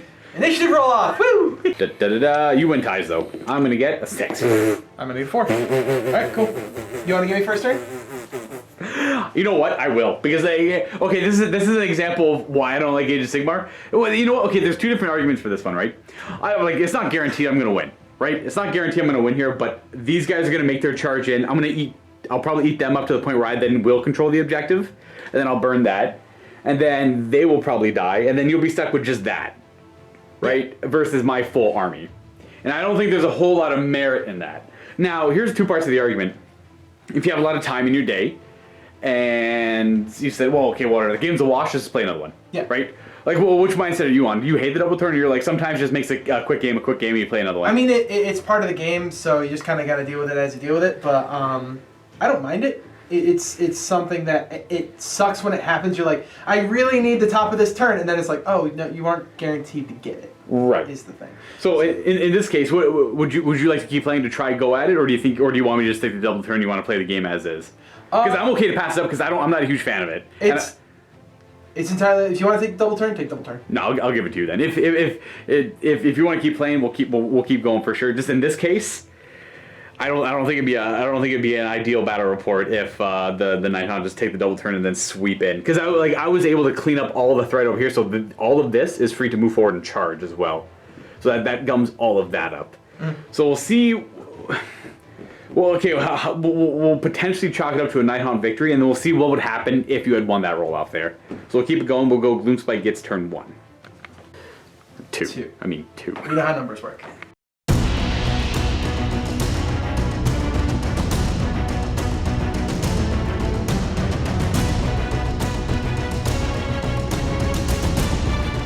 So you get your second command point because you have one from before. Now, that moon goes somewhere, right? I'm going to pop my command point to move it into the middle. I'm going to use Skagrot's ability just to move it into the middle. I'm just getting a double move on it. So it's going to hit, because you need it, right? You definitely need it to hit the entire board. Yeah. So it gives you a bunch of abilities. It gives you extra command points on a 4 or more. Well, it gives me an extra command point by default. So Skagrot's going to get me a command point. Then I get to roll for all of my other command point abilities. So Skagrot's going to produce some. This guy might produce some. I also get meteors that come down. I just have to roll at or below the number of models in a unit to take D3 mortal wounds. Oh, So, wow, that's huge. Yeah, it drops down. I pick 1 unit though. So it's not like you hit my. I thought you hit my entire army. It's not a big wave of just death. It's just 1 set. So I think I'm gonna pick that unit over there of 9. Right. Or 10. Or is there 9 guys? There's 9. You killed 1. All right. So they're gonna take. So I can't D3 roll ones, 9 or I can't roll less than a 9 on a D6. So or more than a 9 on a D6. So they're gonna take D3 mortal wounds. They're gonna take 1. 1, which I'll attempt to ignore on a 6. Oh, I rolled my gold dice. That's okay. But I ignore the mortal wound because Of course you do. Yes. All right. So Skagrot on a 4-up, he gets me D3 command points. So you're back up to 2. No. So he does not. And then Mouthpiece of Mork off this guy. No. He does not. All right. So I've got 2 command points. Not bad. Okay. What else? Did the Grots get anything for being under the moon now? They reroll failed hits of 1. Sure. Okay. Squigs can run and charge in the same turn. Okay. Oh, so you don't need the command. You don't need the spell. Yeah. Then. Oh, when do you have to feed? When do you have to feed souls into that? Or Right now. So does he have to take It's only him, but he has a 4-up save against him. So D3 mortal wounds. Oh, that's kind of good. To himself, he's gonna take 1, and on a 4-up he ignores it. He will choose to take 1. Yep. How many wounds does he have? He has 6. Okay. So he's got 5 left. Alright, so we're going to cast some spells. Skagrot's going to attempt to cast the Great Green Spite. Goes off on a 7 normally, but he's getting +3 to cast, because as long as he's underneath the moon, he gets +1. He gets +1 because of the cauldron, he gets +1 by default. Okay. So I need a 4 more. And I got a 5, which goes up to an 8. What does this do? I pick a unit of Grots if they are 20 or more, because both my units of Grots are 20 or more. I pick a unit within 24 inches of him, and they take D6 mortal wounds. Oh, gotcha. So they kind of go. It gets less depending on the number of Grots. Okay. But because I have more than 20 in each of them, it doesn't really matter.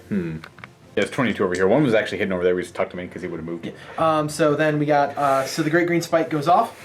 Do I want to stop it though? You rolled an 8. I have to roll a 9 to stop it. Yep. And you get -1 to your dispel attempts too because you're under the moon.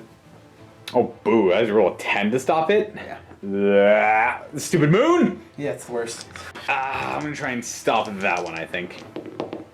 I don't. So I have one more unbind attempt over there. So D6 mortal wounds. I'm going to pump them into the Blade Geists. Yeah. So D6. Oh, 6. I'm just going to roll this 3 times, so that's going to be... So 5 You saved 3 of them.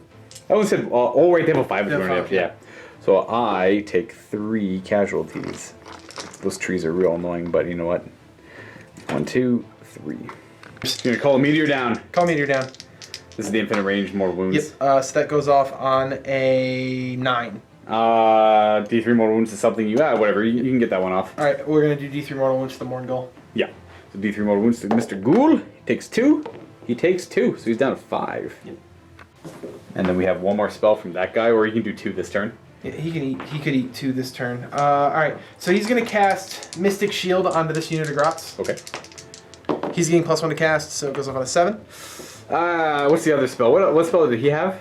He has Squig Lure. He also has Arcane Bolt and a thing called Squig Cloud or Spore Cloud.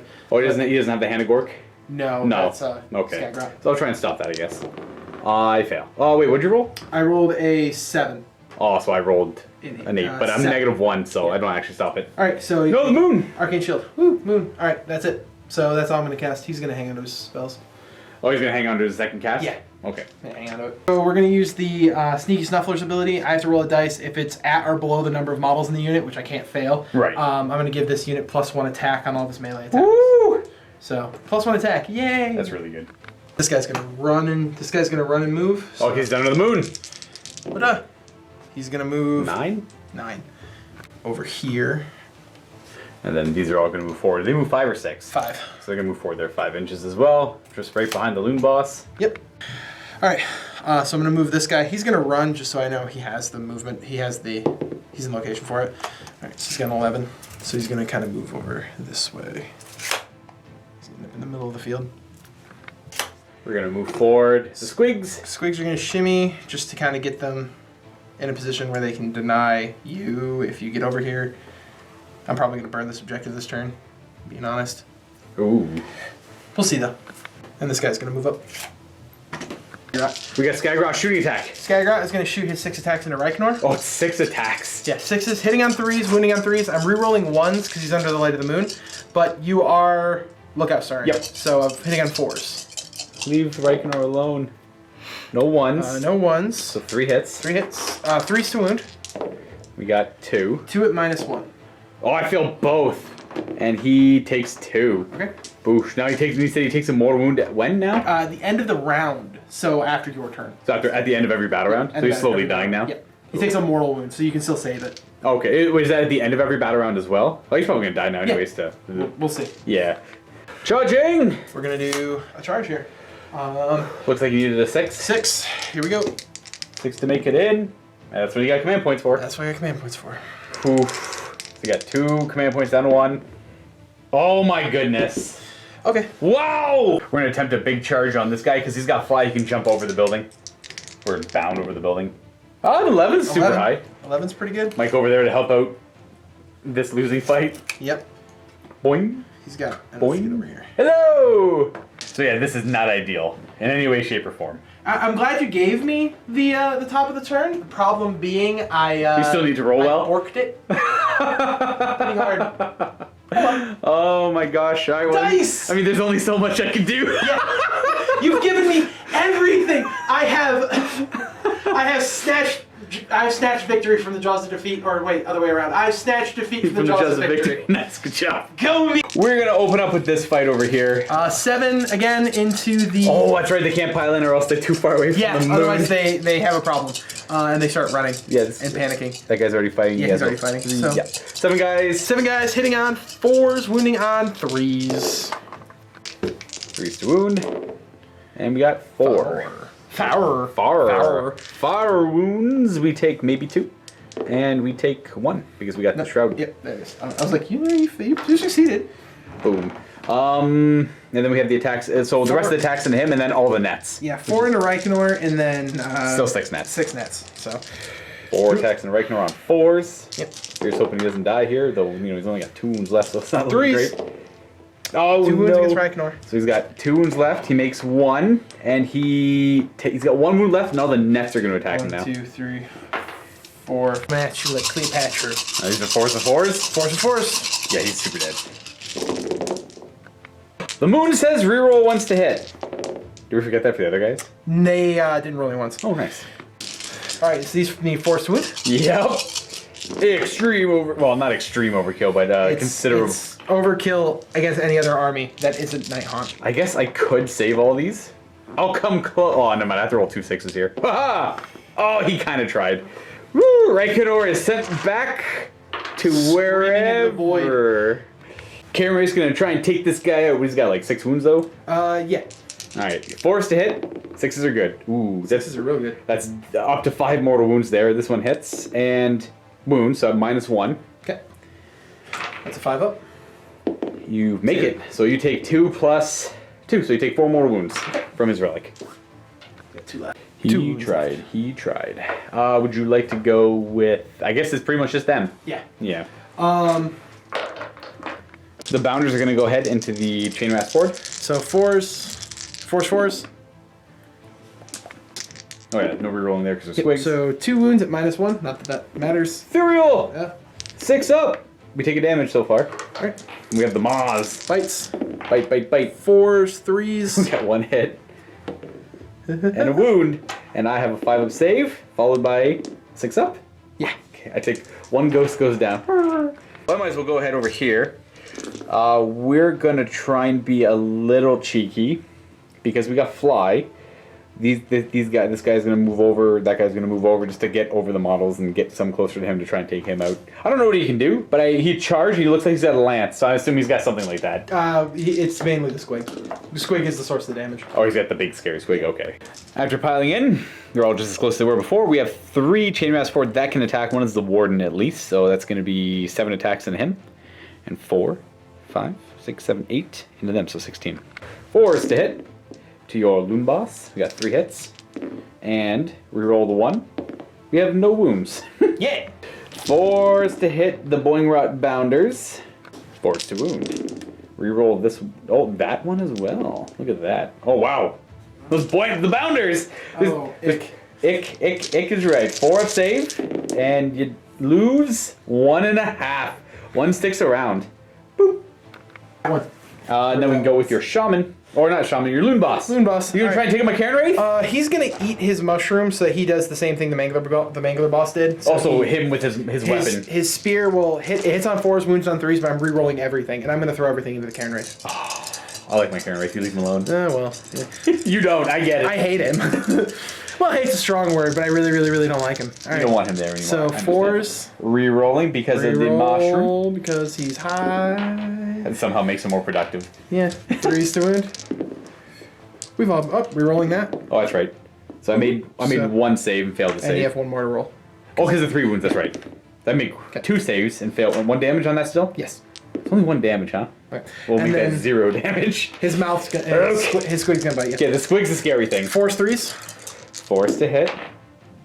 Okay. Are these D3 damage each? Yes. Yeah. And we got 1. We're a ghost! Alright. I'm pretty sure his is a 4. I'm gonna double check that. I'm almost certain it is. I think they're the only guys with a 5 up. He does have a 4, so we're good there. And then I have my Glaive Wraith Stalkers to attack with over there. I'm at Blade Geist Revenants. Blade Geist Revenants. 3, 6 of them attacking. They didn't charge, so it's only 12 attacks. Forced to hit because of the nets. Oh, was one guy too far away from a net? Nah, he's close now. Value. 3s, yeah, the net's got a lot of value there. 2 wounds at Rend 1, so 2 6-ups. Man, cut. Kills 2. That brings you to 20. If I kill 1 more. Let's kill 5 more. Oh, it's 15, you're right. Yeah. We have to get you to 14 or 15? 14. Oh, so It's 15 or more. Oh, so I gotta get you to 6. I gotta kill 6 more. Well, that's pretty much it. Start of the Battleshock phase now. I killed at least 3 models. In fact, I think I killed exactly 3 models. So yep. He's gonna channel the souls into the Morngul. He's gonna heal 2 wounds, going back up to 6. So on a 4 up, he runs away. No, he's sticking around. He is the bravest of Gitz. And I don't. None of my guys run away. None of them can run away. So we're going to my turn. I'm hanging on to this objective. I think I want to burn it because they're going to come. Oh, you think about popping it? Yeah, you know what? That's true. I guess it would come to your turn. How many? It's worth what? 2 points. This is turn 2. That's worth 2 victory points to you. Yes. I'll burn it. Better Part of Valor. I'll force you to run toward the center. Yeah, because that way that's not. All of a sudden, this doesn't matter to me anymore, and then my commitment over here. And again, the Better Part of Valor. This is like one of my favorite scenarios. So it like forces your opponent's hands. In this case, you got the points out of it. I was trying to steal them from you. It forces you to be a panicky little person. Right. Who definitely wants to, like, you panic. Sometimes you can accidentally burn something and you're like, yeah, and then you secure the flank and you're like, oh, I could have gotten more points out of it. Yeah, you could have like doubled or like, quadrupled your points. Oh. So right now the score is 2-0. And again, if I hold all 3 of these, I think they're 8 points each. So that's 24 points if I hold all 3 of these at the end of the game.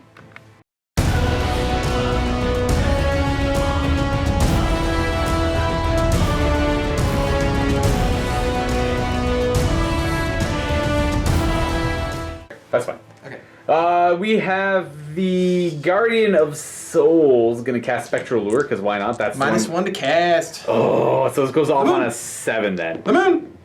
We get an 8. Alright. So I technically roll a 7.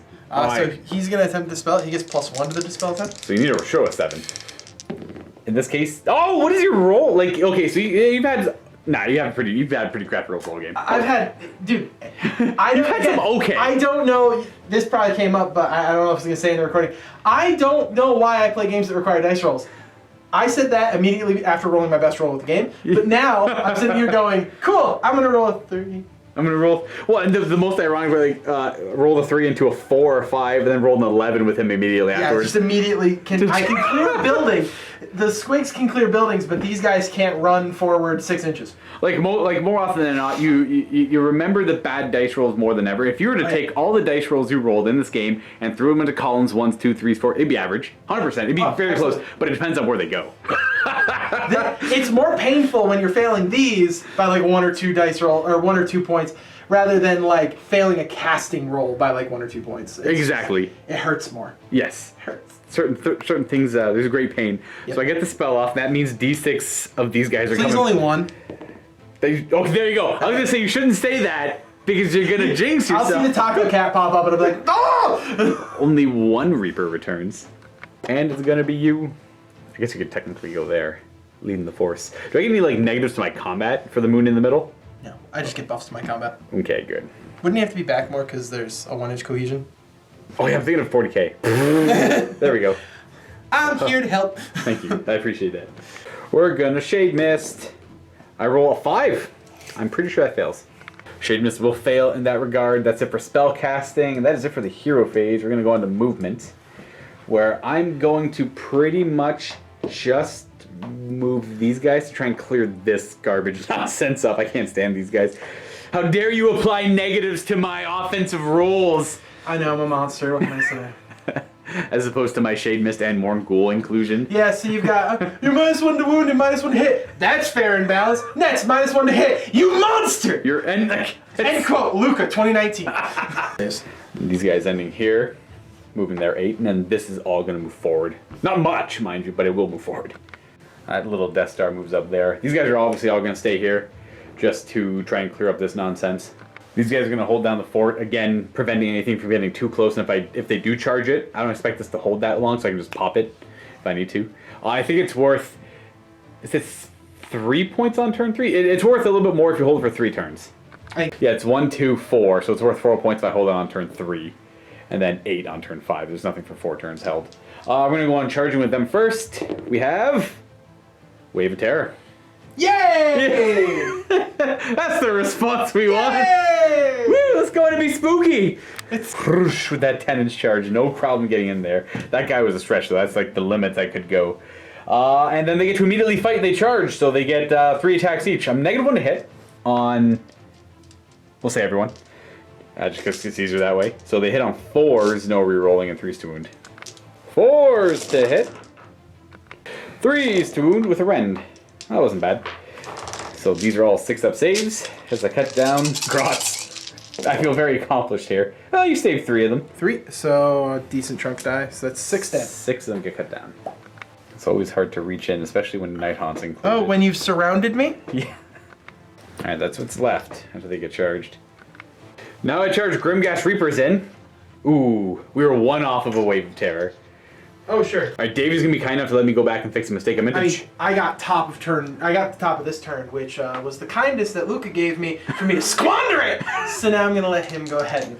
We're gonna keep the 9-inch charge on them, but I meant to charge with the Morngul first. I'm not gonna pre-measure where they can go. I'm just gonna, because I meant for him to go in first to give the -1, get him in combat, start carving things up. Yep. And I'm probably gonna try the Spirit Torment as well. Knowing that they're not gonna fail a 3-inch charge rerollable. I mean, they could, but they won't. In this regard. So he makes a 9-inch charge, so he's just gonna go forward.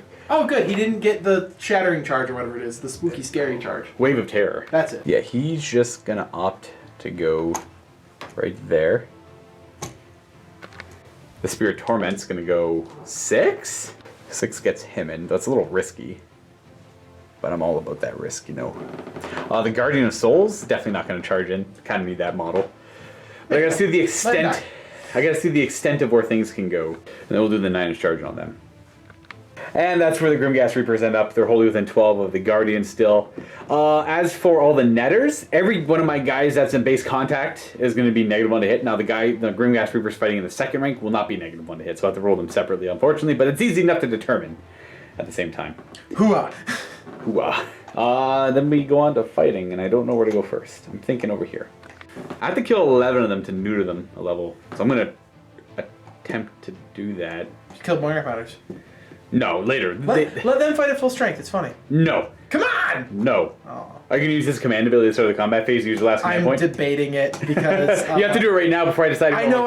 They're gonna lose. They're gonna lose so many guys. And then they're gonna run away. A lot of them are gonna run away.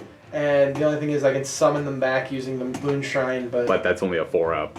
Is it a 4-up? It is a 4-up. Okay, it's a 4-up. They are getting +1 attack still because of the truffle squigs.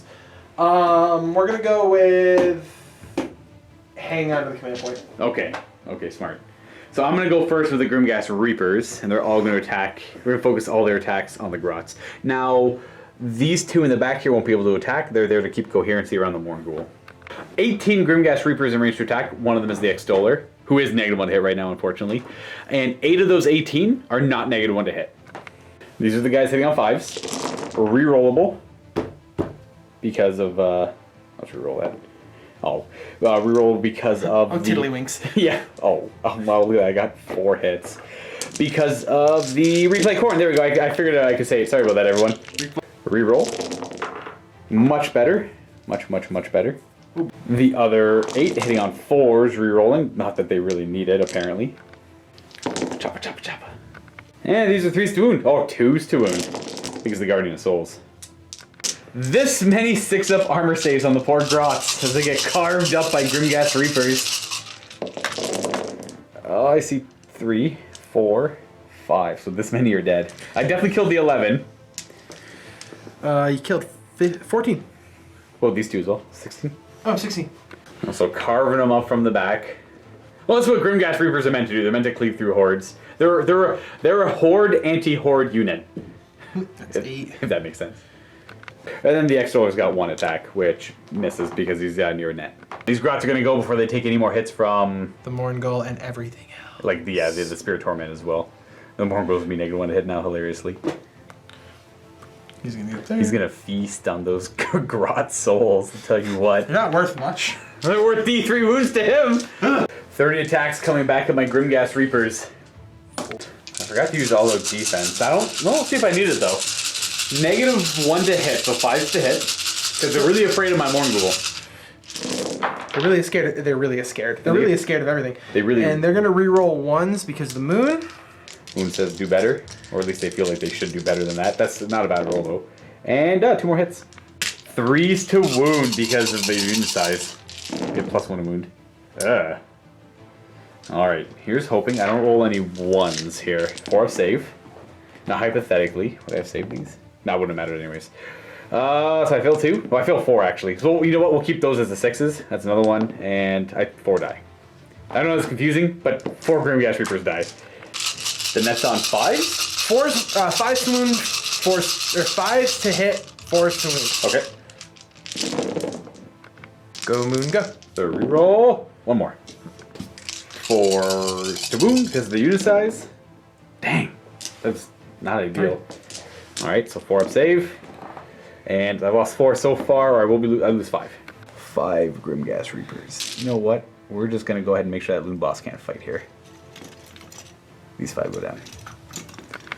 And over to here, we're gonna fight number 2. Yeah, I'm too afraid of him spiking high with the Mangler, so we're gonna have the Cairn Wraith attack him, hitting on 4s, and he's dead. He takes 8 mortal wounds. Yeah, he does. You know what? The relic's kind of showing up this game quite a bit. Yeah. 1, 2, 3, 4 attacking those there. 1, 2, 3, 4 attacking these guys over here, and then the nets are going where? Sorry. The nets are gonna be. It's gonna be 1 into this unit, and then the other 5 or other 4 into this unit. Okay. So this is the first volley of 4 guys into them, or into them. Sorry. Yep. So I rolled 1. So I'm gonna reroll that because of the moon. So they're all gonna hit, and they're gonna get 4s to wound. And then back down to their normal grot skill, and I lose 1 guy because I don't have a hero nearby anymore. Here are the nets. So there's 5 of the nets into this unit. Oh, the nets into them. So 4s, 5s. Rerolling 1. Moon. Nope. We go. Oh, never mind. You got 5 hits. 5s to wound them though.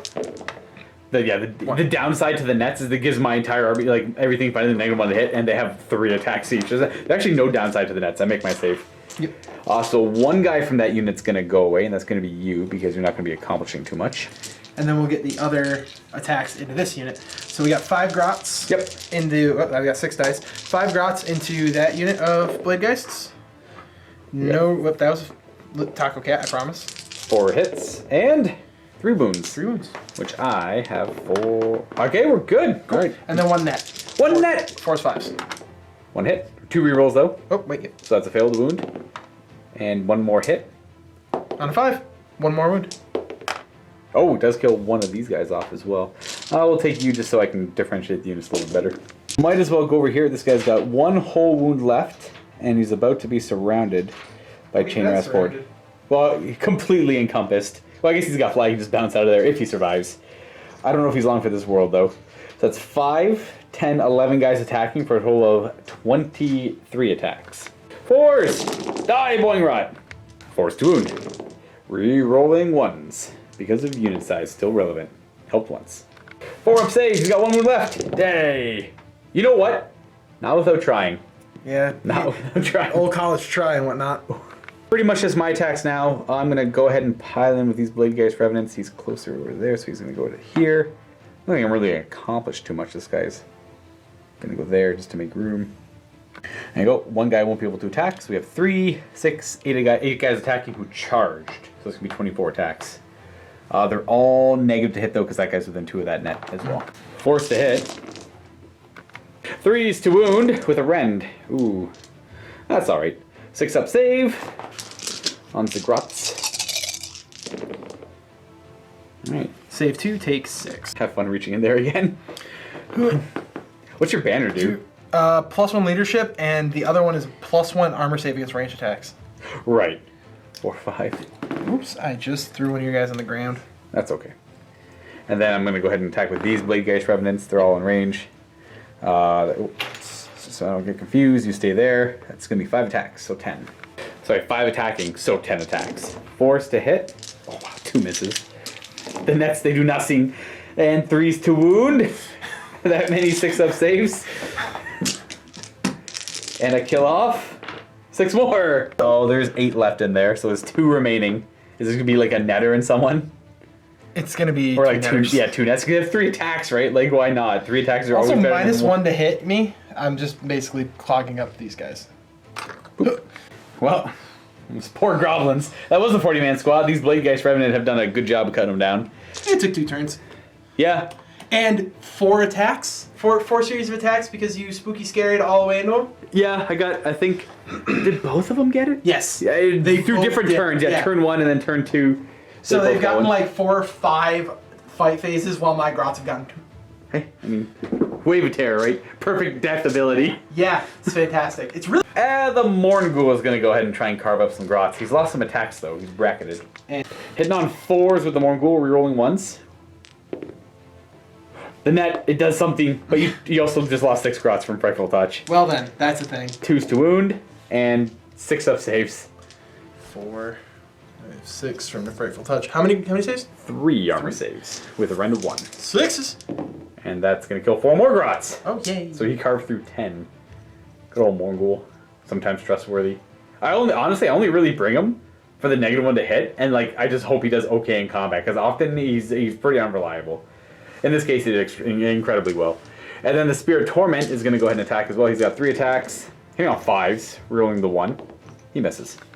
And that, folks, is all she wrote for the attacks over there. In fact, I think that's it for... There's a part of me that kind of wants to let them fail their leadership tests. So you get 20 back. Away and I can bring 20 back. Because I've lost 26 of them. Their leadership is 5-6 with the banner. So they're automatically dice running. plus 20, which is all of them. They're automatically running. So I'm actually debating just keeping my command point, but it really then hinges on me getting the top turn, which, how I've been rolling, won't happen. I don't know if I give it to you twice if I win the roll. You won't. You shouldn't give it to me twice. If I fail again, just wipe me off the board. Well, before you think about that, I'm gonna go ahead and the Spirit Torment. I've killed at least 3 models. Yes. So we get to either heal the Morngul D3 or bring back D3 Grimghast Reapers. Oh, sorry. At the end of the combat phase, the Morngul heals D3. So he heals 2. I'm just gonna bring back Reapers. Yeah, I was gonna say with all that. Yeah.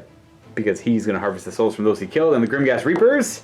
One of them likes to stand back up. I'm not. You know what? I could have been getting so much more back every turn. I'm getting like 1 or 2 every here and there, but you might as well bring back the Extoller of Shaiish.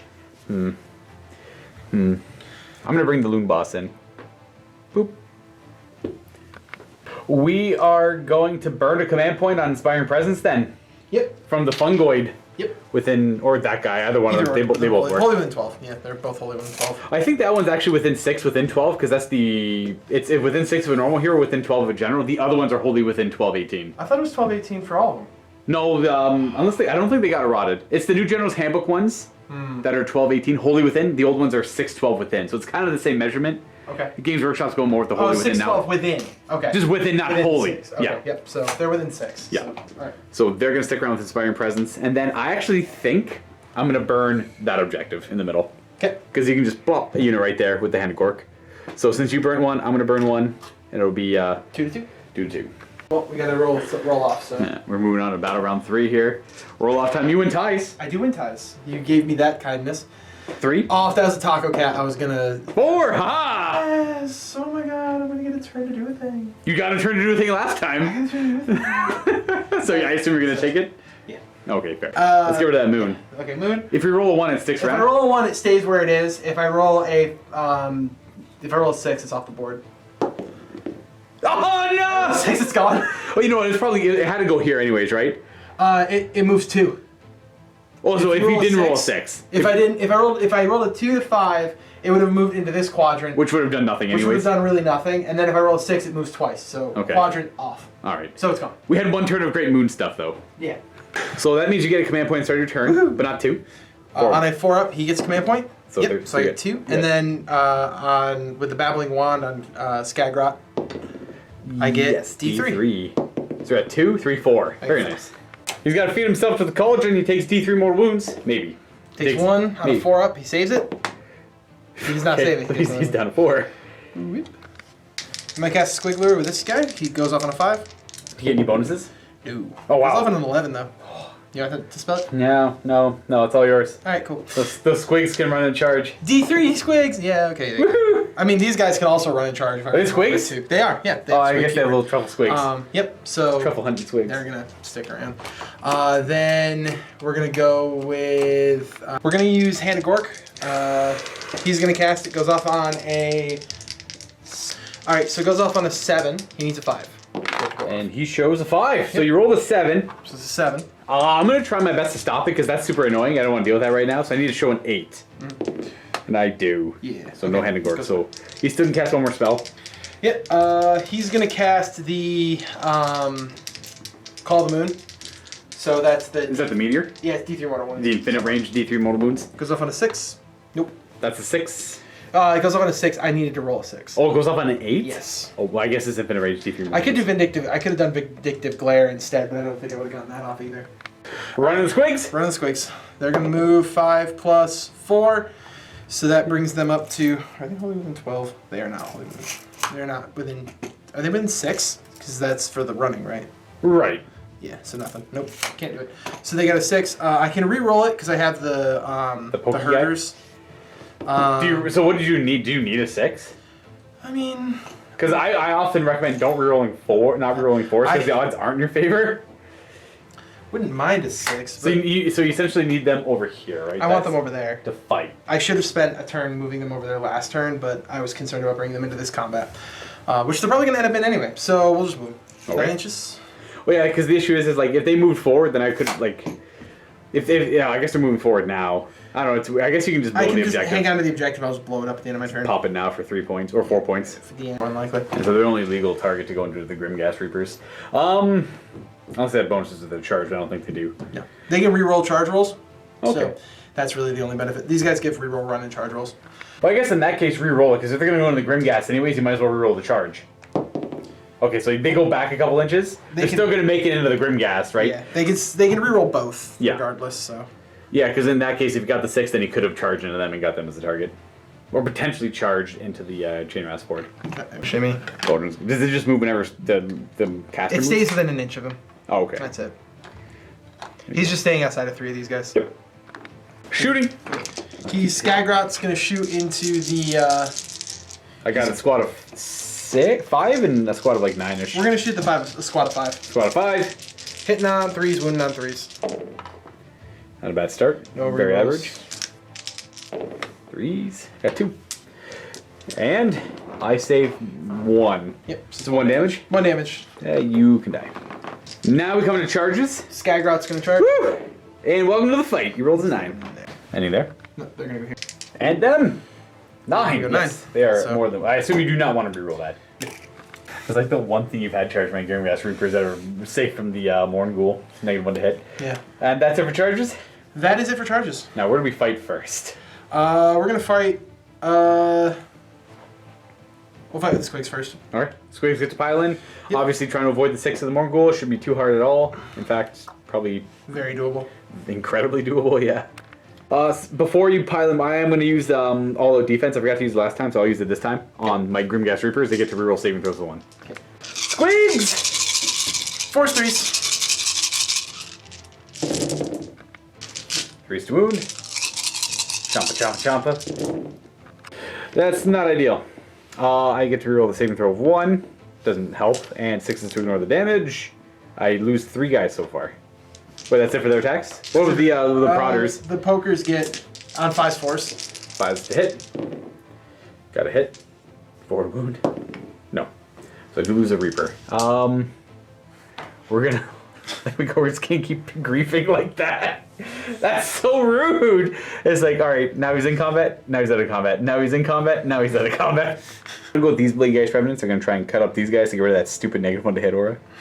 And then maybe I can hit him normally with a few guys. It attacks! Hitting on 4s. Not bad. 3s to wound. They get... What does the shield give them? Oh, she's gonna post one save. So they go from 5 to 6. Do they have a shield? No. Okay, so they're Yeah. they're dead. Yeah. I killed 3 of them. All the rend. I'll try and help. There we go. we go. Got him! So that's these 4 there. The rest are part of the other unit. Skygrowth's gonna go before he gets potentially cut down. 3s with his moon on a stick. Not bad. This is kind of like, oh wow, never mind.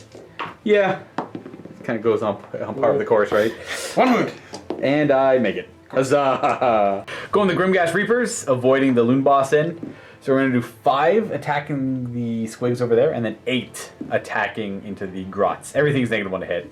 That one guy maybe isn't. He's not, no. So I'll do him separate. So I should just do him now of the 5. He's got 2 attacks. He hits. There we go. The other 4 hitting on 4s. But I get to re-roll because of Replay Corn. 2 to wound. I'm still holding within 12. We have 7 saves. Oh, they have a 6-up save? Yeah. So 1, 2, 3, 4. Are they 2 wounds each? Yeah. So I kill 3.5 off there. And then we have the 8 attack and the grots in the middle. 5 to hit. Re-rolling though. That's a lot of 6s. And wow, look at that. No frightful touches on these guys though. 3s, 2s, 2 wound. I keep saying 3s, and then at least I remember last second. We have 4, 5, 6, 7, 8 saves on them at -1. They have to have 10 shields in the unit apparently. So that kills 8 of them off. Yep. He's gonna, 3, well, at least you have the command point to make him stick around though. 5, 7, And 8. 8. And then you get to go. The Nets pile in forward and swing with the Grimgas. There's 6 of them, so that's 18 attacks. 5 stick is the Mongol. 5s. That wasn't terrible. That's not bad considering you hit on 5s. And then we have 3 wounding hits. And I will make Save them 3 all. saves. Sure. Okay. Mongol's got 8 attacks again. 3s to hit. Sorry, 4s to hit because of the -1. No frightful touches. The 3s miss. These are 2s to wound with a rend. That actually kills off 10. Oh, that's nice. Yeah, because I have no shields. Bam, bam, bam. And then heal D3 wounds. Mongol's back up to full health. Of course he is. He's started at 10, down to 8, up to 9, down to 6, back up to 10. Whoosh. Those blade guys pile in, and I got 5 in range, so 6 in range to attacks. That's gonna be 12 attacks. Now he isn't covered, but he charged this turn, so he's gonna go. But he's actually got a 5-up armor save. 3s to hit, because I actually get to hit on 3s now, because those netters are gone. 3s to wound at -1, so he goes back up to a 6-up. He's got 4 up to ignore all damage, so he's only taking 5 wounds. 5 6-ups. He stops one of them, and 4s to ignore. He takes 1. He's down to 3 wounds remaining. Now at the start of the Battleshock phase, the Spirit Torment is going to return D3 guys back to the unit. Now I get 3 Grimgas Reapers back. Sure. Bravery checks for me. I have squigs. They are bravery 3. They have lost 3 guys, so it's dice. Oh, they're down to Bravery 2 because I'm a Spooky Ghost. That's right. So dice +1. Looks I'm gonna like lose 5. 5 squigs run, but they do more wounds. Yes, when they run away, they turn into big meaty missiles of hate. So 5 of them are gonna run away, and then I roll 5 dice, and for each 4 up, I deal a mortal wound to the closest unit. Which is me. Which is yes. But, so 2 wounds. It's the closest unit, excluding the squigs, I assume, Yes, right? yeah. They can't deal with themselves. I take 2 more. Those 2 guys are brought back. Never mind, they're dead. And I didn't lose enough to run away. I'm gonna blow up these 2 objectives. Oh! Oh no! That gives you 6 more points? No, is it 8 more points? Yeah, so you're at 10 to my 2. And that'll bring it to Nighthaunt turn 3, everyone. I'm up to 2 command points. My hero phase, I'm going to Spectral Lure to be a jerk. I get it with a 6. You can try and stop it. It brings back D6 I attempt to stop it with him. Grimgas Reapers. You do? Stopped at a 9. Alright, so then I'm going to go ahead and do, I don't know. I want to do the Endless Spell, but it hurts me more than it hurts you at this point. You should be in range as well, right? I'm ranged, yeah. So I get +1 to my dispel on this. So I'm going to do Shade Mist. I get it with an 8, so I think you get +2 because you have the Cauldron. Oh, yeah, +2. So with Cauldron, I got an 8. So I actually get it off. Yep, you succeed. So Shade Mist is going to go on the Morngul, because why not? So Morngul's going to be -1 to wound now. Sure. As for movement, we're going to have the Morngul leave this nonsense with Fly. I think he's going to have to land somewhere like here. Yes, I can't go in between them, because that's all within 3. So if you can measure that up for me, where does like 3 look like? So 3 is like there to him. Now what about that guy? Yeah, it's pretty much there. I'm just gonna boop boop. Hello. He crashed down the fence and killed a horse. Monster. Spirit Torment. Woohoo. Leaving. Gonna go here. Boogity boo. Boo. Boop. Boogity boo boo boo boo boo. These guys are stuck in combat. Yeah, they are. Way to go, Squigs. Gonna go with these guys. Do you really want to drive? Yeah, I was gonna say, if you really want to drive the point home, just attack them. Yeah. Go over here just because they have nothing else to like. There's no objectives for me to claim, right? I have burned everything on my side. The better part of valor. The better part of valor is discretion, also known as panic, also known as Molotov cocktails to everything. I have just blown up everything on my side of the table. Yeah. Yeah. So over here, these guys are gonna run and just form that objective as well. Just do what do as these guys did. So they're gonna go an extra. They go a total of 7 inches. Why? Thank you. And this guy's gonna run 12 inches. We're just gonna move him right over here. Just get him a little more front and center. What about the Cairn? Oh, the Cairn Wraith, you know what? He's gonna. Where is he? Cairn Wraith. He's gonna use his movement to get in the building there. And he's gonna charge. Ooh. Some squeaks. It's a haunted house. No, that's all she wrote for movement, so we're gonna go charge with them. Well, you know what? Last thing for movement, these guys are gonna fall back from combat. They're gonna bubble 3 inches away. They can fall back and charge. Right. So it's gonna fall back and charge. I guess I should move them, you know, for posterity's sake, but. If you roll double ones on that charge, I'm going to laugh. Yeah, I know. You know what? I'm just gonna pretty much they're gonna end up back where they were anyways because I can't go behind them because they have the spells there. So that's as best as I can do. So they charge, they make it. So they're back in combat. They just get an extra attack. These guys are gonna charge over here. Oh, I can't do anything about that. Whiffed it. Yeah, I got no heroes nearby, so curse you. Morgul, charge! Wave of terror! Why not? Where's he going? Who's he killing? Oh, he's gonna go over here. And then he's gonna immediately attack. What a wishy-washy way to charge in. I don't know who I want to kill. Let's murder both. He's gonna attack them. What's their leadership? Oh, the leadership is pathetic. I think it's 3 or 4. They can stick around with that. 4. Yeah, we're gonna charge. He's gonna put his 8 attacks into them. So he's gonna end there. He's still wholly within 12 of the heroes. So he's attacking them because he got Wave of Terror, hitting on 3s, rerolling 1s. So that's 2 more wounds so far, plus 2s to wound. So 4. What kind of save do they have? Oh, 6. So that's. I killed 10 of them. Actually, I killed 5 of them. So 1 remains. And then I'm gonna charge the Spirit Torment. Wave of Terror. 9. No, I didn't get it. 6 is good enough though. He's gonna make it in there. Aha! Cairn Wraith haunting the building, charging. Good enough to get into the squigs. Squig. I'm gonna see if I can't beat up Scraggot. Now he's got cover, so he's got 4 up armor save. So 3, 6, 18 attacks because I charged. 3s to hit. I mostly just want to kill him. I don't think it's super important to kill right now. 3s to wound. So you owe me a healthy amount of saves. It's 4, 8, 9. 9 5 up armor saves. This isn't cover. So we'll make 3, and we have 6 4-ups. On average, he's dead. But he's not takes average. 2. He's Skagarot. He's got 1 wound remaining. That means he's going to stick around to do spells at me. Alright, well then you get to pick a fight. Is it Squigs? It's gonna be Squigs. Squigs. Are you get vengeance on the Cairn Wraith? We're gonna do 3 into the Grimghasts and then 1 into the Cairn Wraith. All So right. these are into the Grimghasts, 4 3s. No Morgul to terrify. 3s to wound. You got 2. 2. Bam, bam. We make 1 fail 1 damage. Yep. 6 to ignore. We take a damage so far. Cairn Wraith is gonna take 2 hits. He's gonna take no wounds. Alright, so that guy's dead. Morgul's going to attack that Fungoid. Hitting on 3s, reroll these 1s. First off, fungoid sounds like a racial slur. Fungoid? Oh, please the way I said it. Yeah. This is Fungoid. The way you said it, you're like, bat fungoid. I'm going to attack the Fungoid Cave Shaman. There you go. Use his proper title. I do 4 mortal wounds to him. Okay. And he's wound on 2s. I assume he's only got a... What kind of save does he have? 6 up. He's got the guy that's 6 up save? He's a 6 up save, but he has a 4 up feel no pain. Because So he's high. 14 damage on him then. Yeah. 4 up. Here we go. Buckle! Dead. Yeah, he's totally dead.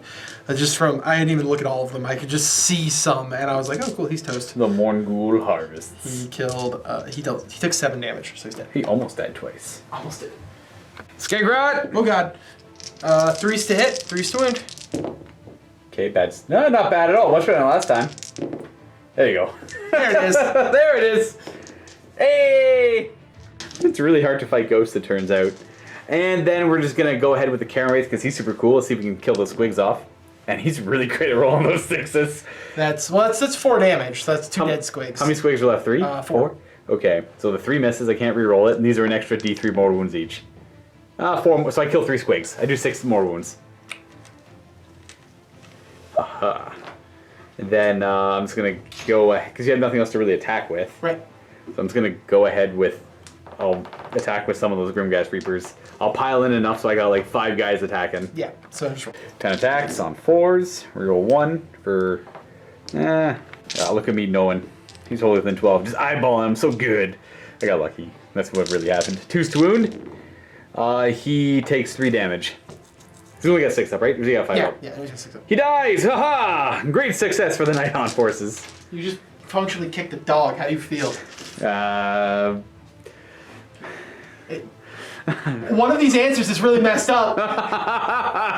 So you know which answer to say. I feel bad. There you go, Luka. There we go.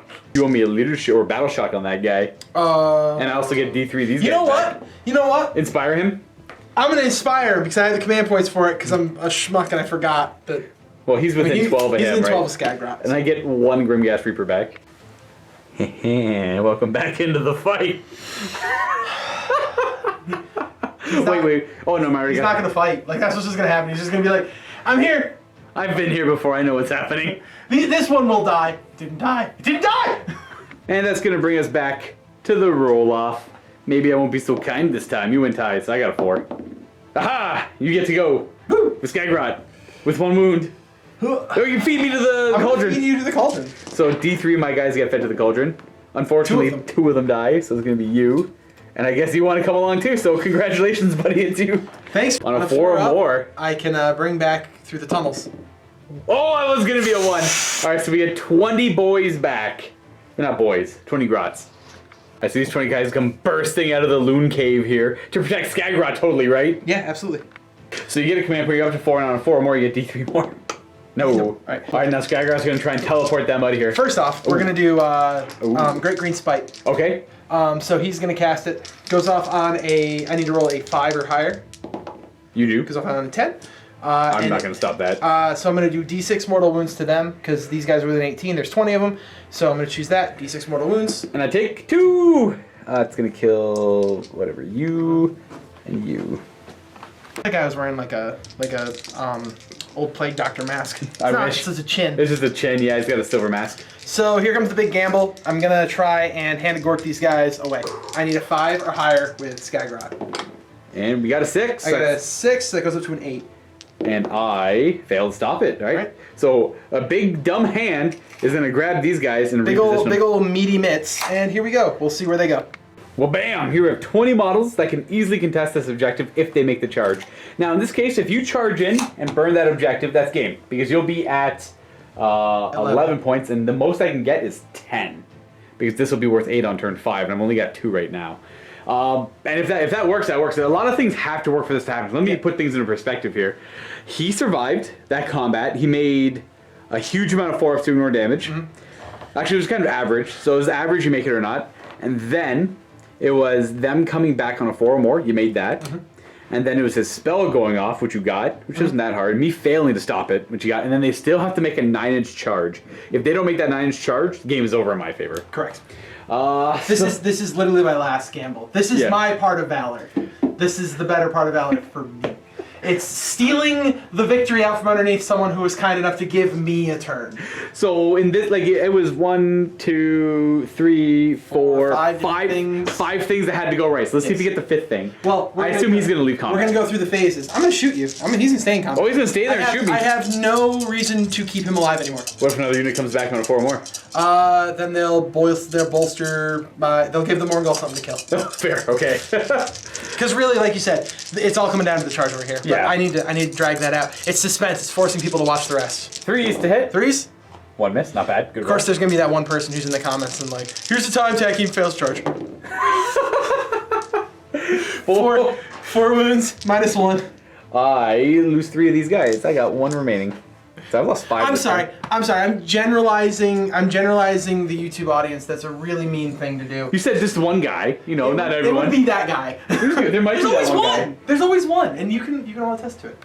Some of you actually may have been that guy, and don't be that guy. Don't timestamp a big epic moment. Don't timestamp big moments. Okay, well, you know what? I could fail a morale check on him now, or a Battleshock check on him if I roll a 6 later on. And that's it for his shooting. Charging. Oh, does this guy want to do anything important? He's not doing it. Okay, that's fair. You ready? Again, only important thing is happening right here. Do you want to roll one die at a time? I'm gonna roll one die. All right, here we go. Because you still have to win the combats and all that too, right? Like, and survive. Now, that's more likely for you. Yeah, it's the -1 to hit that I'm really hinging on with these. Of course, I'm talking about things that haven't happened yet. So dice. Oh, so we need a 6. Oh, we need to show a 6 here. Potential huge win for the Gloomspite. Oh, no! The opposite of what we needed. Okay, we needed 5. It's like that. You ever play Blood Bowl? What's that? You play Blood Bowl? Yeah, a little bit. So it's like that moment in Blood Bowl. It's just like, oh crap, I've been losing this whole game. I'm down a touchdown, and this guy's. I guess I could potentially do this. This guy's got a dodge. Okay, or no, dodge on a 4-up. That's not great. And then I have to walk over here. I got to pick up the ball. I got to pass the ball. I'm passing on a 5 because of the tackle zone there. He's got to catch the ball on a 4 because he's crap. And then he's got to go for it to make it to the touchdown zone. And then all that stuff works. And then by the time he goes for the last go for it, bam, 1, no reroll left. It's called the end zone, by the way. Sorry, you're right. Hey, the touchdown zone. You know, where they take the sports ball and get the goal unit. Leave me alone! Leave me alone! Sorry, American speaking with all of my knowledge of football.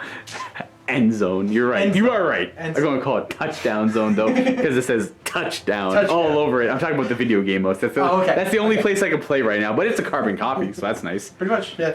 Um, Even the amount of vague violence. Yeah, anyway, all right, so yeah, we're gonna go to combats, I guess. I guess he's stuck. He gets to go first. He can go first, or I can have my loon boss finally get a chance to swing at something. I'd recommend this guy. Yes, Skybox, please. Here we go. 4s or 3s. Here we go. Moon on a stick.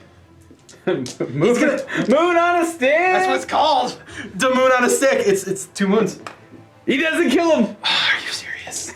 Very serious. All right, here we go. Just serious. Well, okay. I'm not gonna say that one.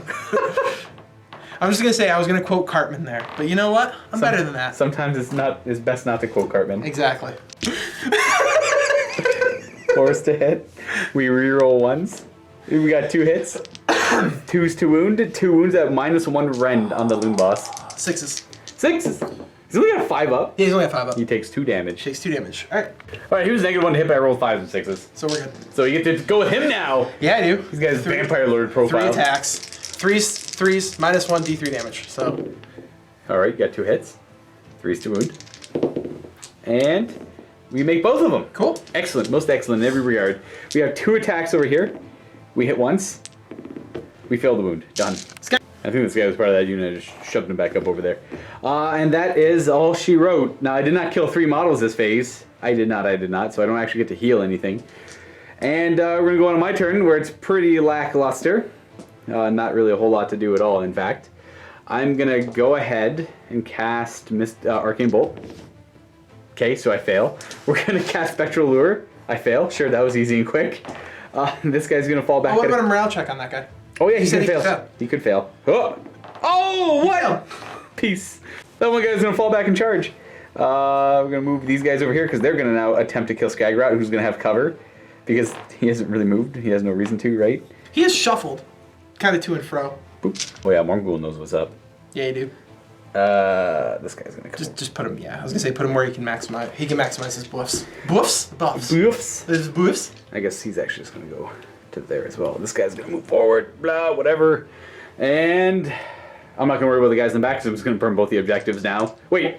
Won't that be a tie? Yeah, I guess these guys have to go back this way. I guess if it's a tie, I win on killing things. Well, yeah, but the other thing is, here's how you could do it. You burn this one, you wait a turn, you burn that one. Yeah, that's what I was gonna do because these guys are just gonna go back here and charge them. Yeah, it's gonna end poorly for me regardless. You have to. Forgot he's still alive. Bane in my existence. Yeah. That actually does make things interesting.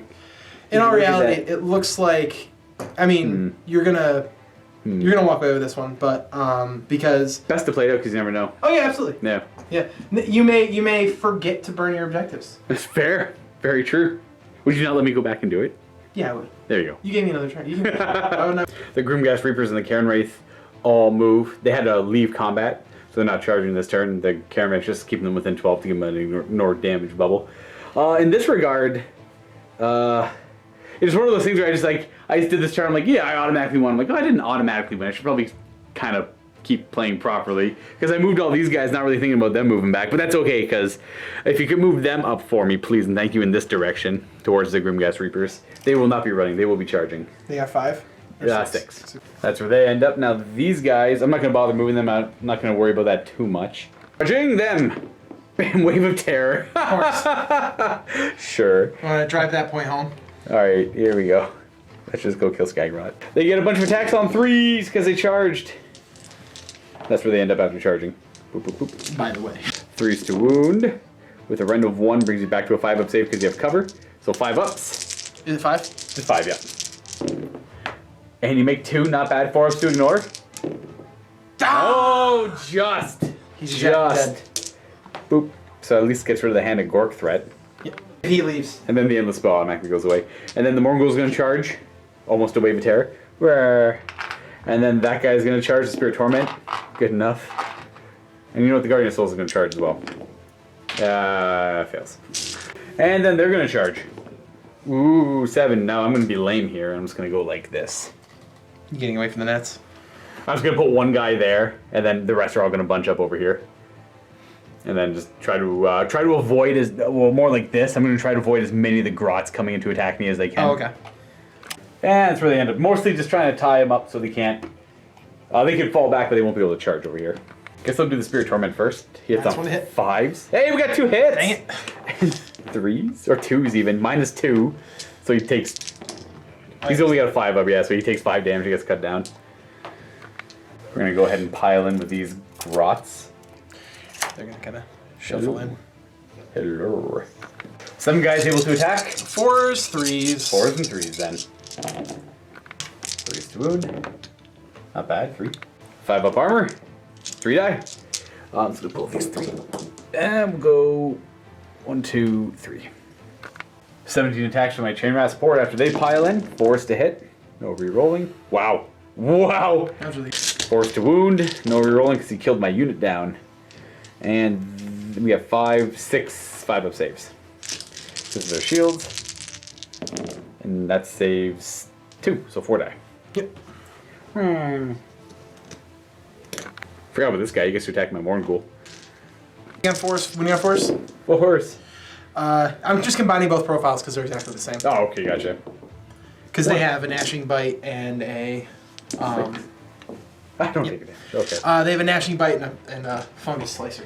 That makes sense. See, like, why would they make it? I guess you could, with that, you could choose 2 different targets. One is a mount, also. Oh, okay. One is classified as a mount, so bonuses that would affect a mount will not affect the Fungal Slicer and vice versa. Sure. So... Fair. Okay. I guess maybe there's probably a couple things that do that. I hit you on 3s, re-rolling 1s. Oh, he's dead. I got 4 more wounds. Okay, yeah. Yeah. Frightful touch. Boom. And they get to run away, maybe. Their leadership... They are leadership 4. There's more than 10 of them, so they go up to leadership 5. Banner gives another one, so leadership 6. Down to 5 again because of So- Spooky Ghosts. Yep, and so actually I'm dice minus 1. Yep. So on a 1, you stick around. So 3 run away. 3.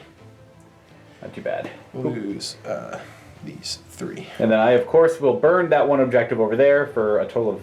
That one over there? No, the one here. That No, one over no, there. no, no, That one over there? No. That one over there. And this one here? No, that one over there. That's going to be worth 4 victory points, putting me at 6. And with that, coming to the roll-off for the last battle round of the game. Yep. Round 5. Waha! A 2. A 2! You win ties! Yeah. Is your turn going to be fight or fall back? I can't beat 20 of them. I can't outnumber you. So yeah, it's gonna I can't do enough wounds. So really, I'm gonna go rip straight to the fight phase. I can roll 4 up to see if another unit comes out over here, but it's not gonna do me any good. The only thing it could do is I could kill those guys out of spite for killing Skagrot.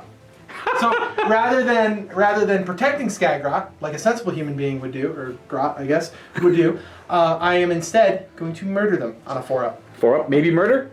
Maybe murder. So thank the other squad of 40 comes back as a squad of 20 as they burst through the cave hole, realize that there are no other Grots left up here, and yeah, bursting out, here they come. And their thing is they just have to be more than 3 away when they come out of that cave. Yep, pop out of 12, more than 3 away from the enemy. The thing is, if you it makes it so even if they surround this thing, you It's can still still useful. get guys back. Right. Because guys are so cheap that, they're like, oh, they're just going to die anyway. So, yeah. Yeah, no, I understand. Yeah, because it'd be a little too easy to counter this thing. You just put a model like on Here. both sides within Yeah, 9, basically. and just like you can't use it anymore. Yeah, that's the end of that. It's done. Okay, well they end up over there. It's worth all the points I spent on it. Yeah, 0. 0. So we have a big charge over here. Yep. Double one. Nah, How not many even. 7? In they go. Yep. And that's really end up surrounding the Blade Guys Revenants. Somewhat surrounding them. And we're gonna go ahead and fight first over here. So they get to pile in and do their swings, getting all the little netters within 2 inches of my guys. So I'm hitting up 4s again. 16 guys without nets get to swing first. 4s to hit. Left so long ago. Bye moon. 3s to wound. Bam! I will lose 2 guys. And then we have the nets. So I got 3 guys left. 4s. Wow, not bad at all. And 4s. Force first. 3 more. 3 more. So I've lost 2. Plus 1. So 1, 2. Plus 1. Come on. I'm gonna go ahead with. I guess I should do my chain rasp board. Yeah, I'll do the horde before the netters get in. So 3, 4, 5, 6, 7, 8, 17 attacks again. 4s! 4s? 2. 2 wounds! 2 5-ups. Their shields do not protect. Shields not protect. 2 more get cut down. Goodbye, musician. And then they might as well go ahead and attack. Get the netters in range now. Where were all the netters? Oh, they're all in the back. They were in the back. They do not fear the Reaper coming. 5, 6. Look at that. There's like 20 Grimgash Reapers ready to cut them down next turn. And they're like, whatever, we'll fight. It's the mushrooms, man. Nuts. They have no idea where they are right now.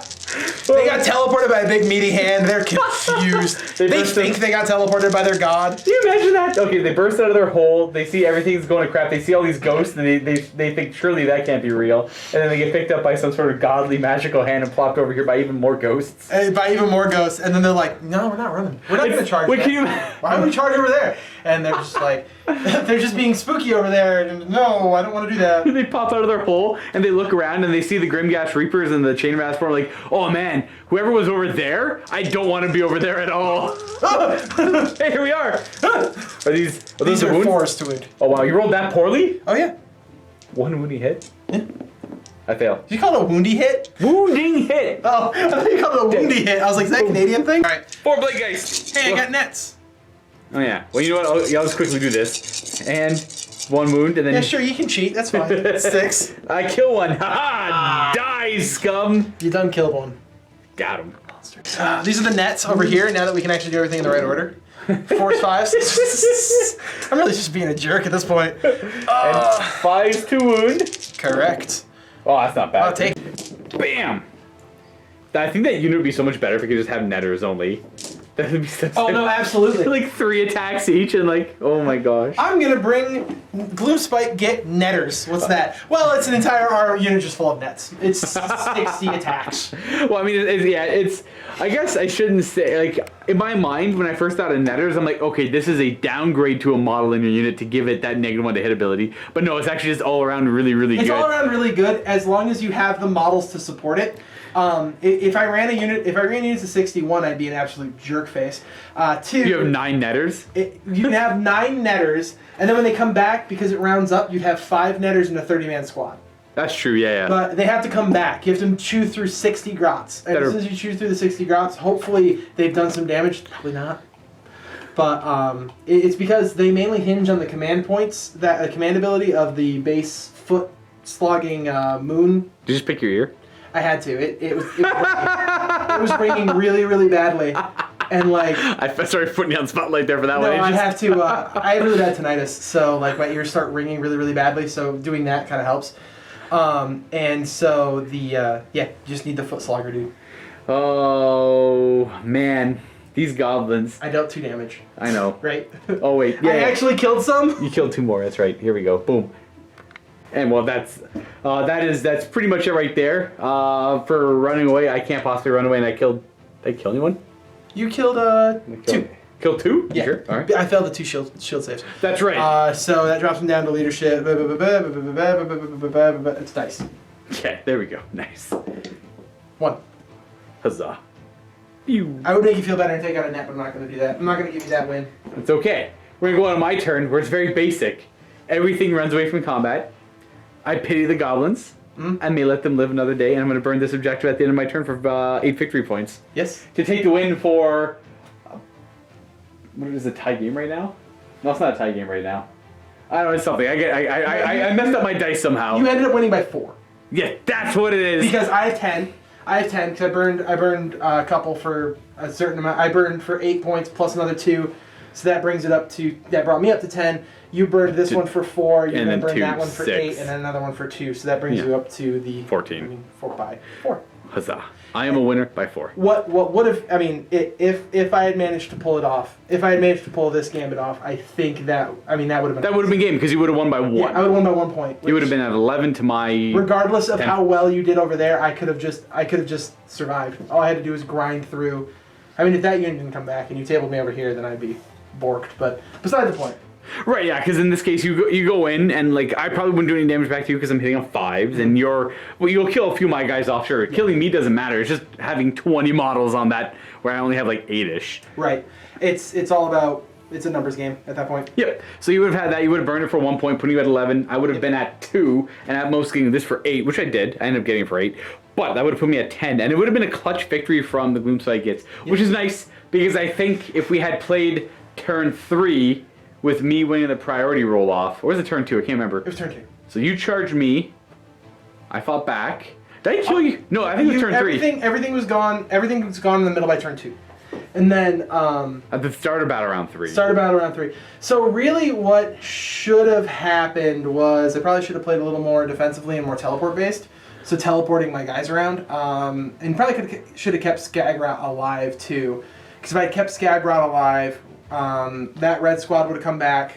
I could have handed Gork them over here onto this side of the objective, and then you would have been over here, and then this unit would have been in kind of the vague area to kind of contest the objective. Even if I had to line them up on the edge of the board, Right. I would have done that. And I think that would have been more. Well, that would have worked. They give you a little more options, and because in my case, these guys, it all depends on what you would have done, right? I always like, my favorite thing about going second in this game is I'm always more of a reactionary player as a proactive player. Yep. So I see what you do, and I'm like, okay, well, I can do this and that. I seen you went forward with all your cavalry, and I seen that they unfortunately bounced off my forces. Yeah. So I knew that it was safe for, what's his name, to show up with the Blade Geist Ravens to go and attack a flank. Yeah. Because I knew that the cavalry weren't going to be teleported around.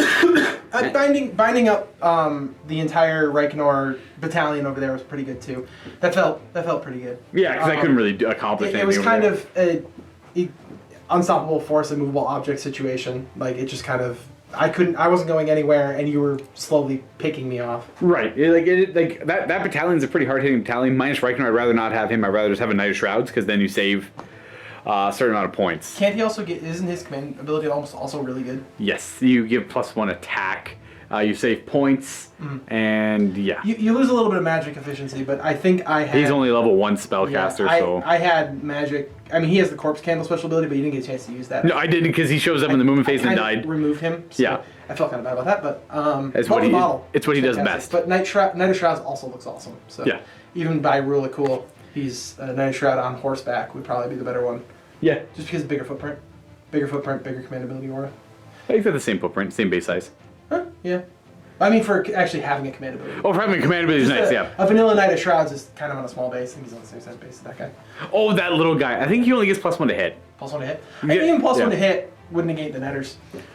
That's true, yeah. Which gave you most of the problems over there. Well, as they usually do. Yeah. But if you're thinking about playing Gloomspite, nets are incredibly important. Well, yeah, I mean, you should always have them too, especially if you're buying the kits. Yeah. If you're buying the kits, you should have 3 per 20, because that's what it comes with, right?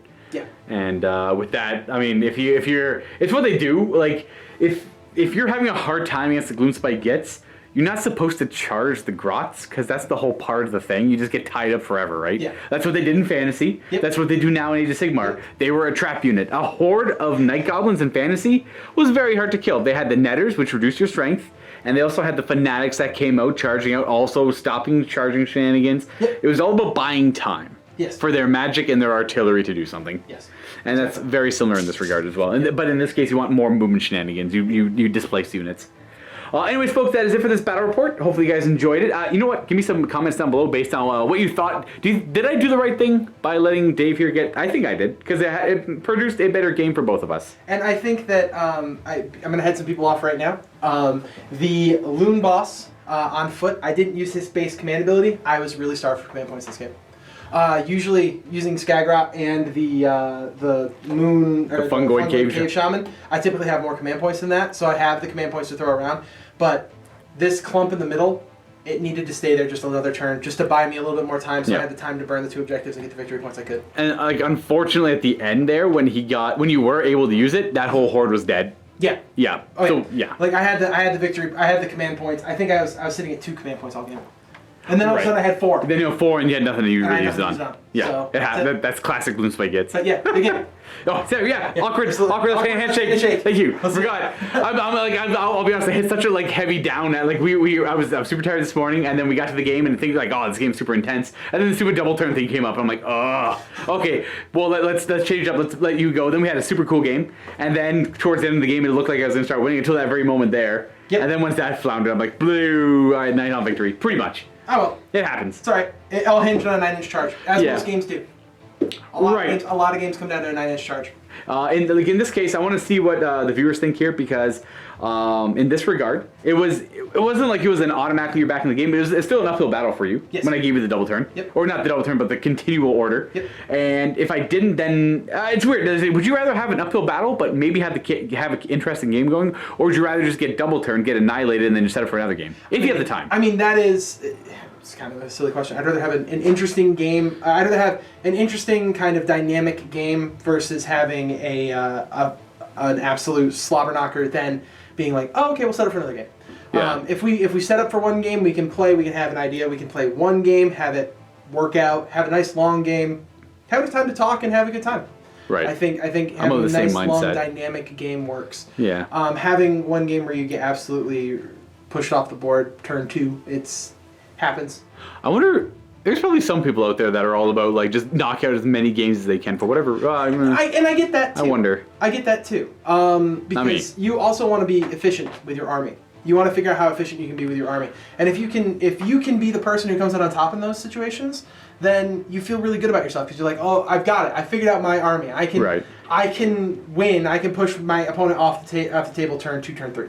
Not to mention, even if I did take the double turn and I was able to I could have obviously had an awful turn, right? Everything could have gone horribly, but that's it not all comes down to the dice too. Yeah. The luck of the dice. The luck of the dice. In this example it didn't, because I was rolling pretty well the whole time. Everything was working somewhat according to plan here. It's always hard to predict, but I wouldn't have felt like I won tactically. I would have felt like I just got lucky. And my tactic was I built a very defensive force. Correct. And it worked. And I'm do I deserve to win because of that? More defensive than my offense. Yeah. And my offense is, and that's, and again, it's going to sound like I'm complaining, but I'm not. I love these guys.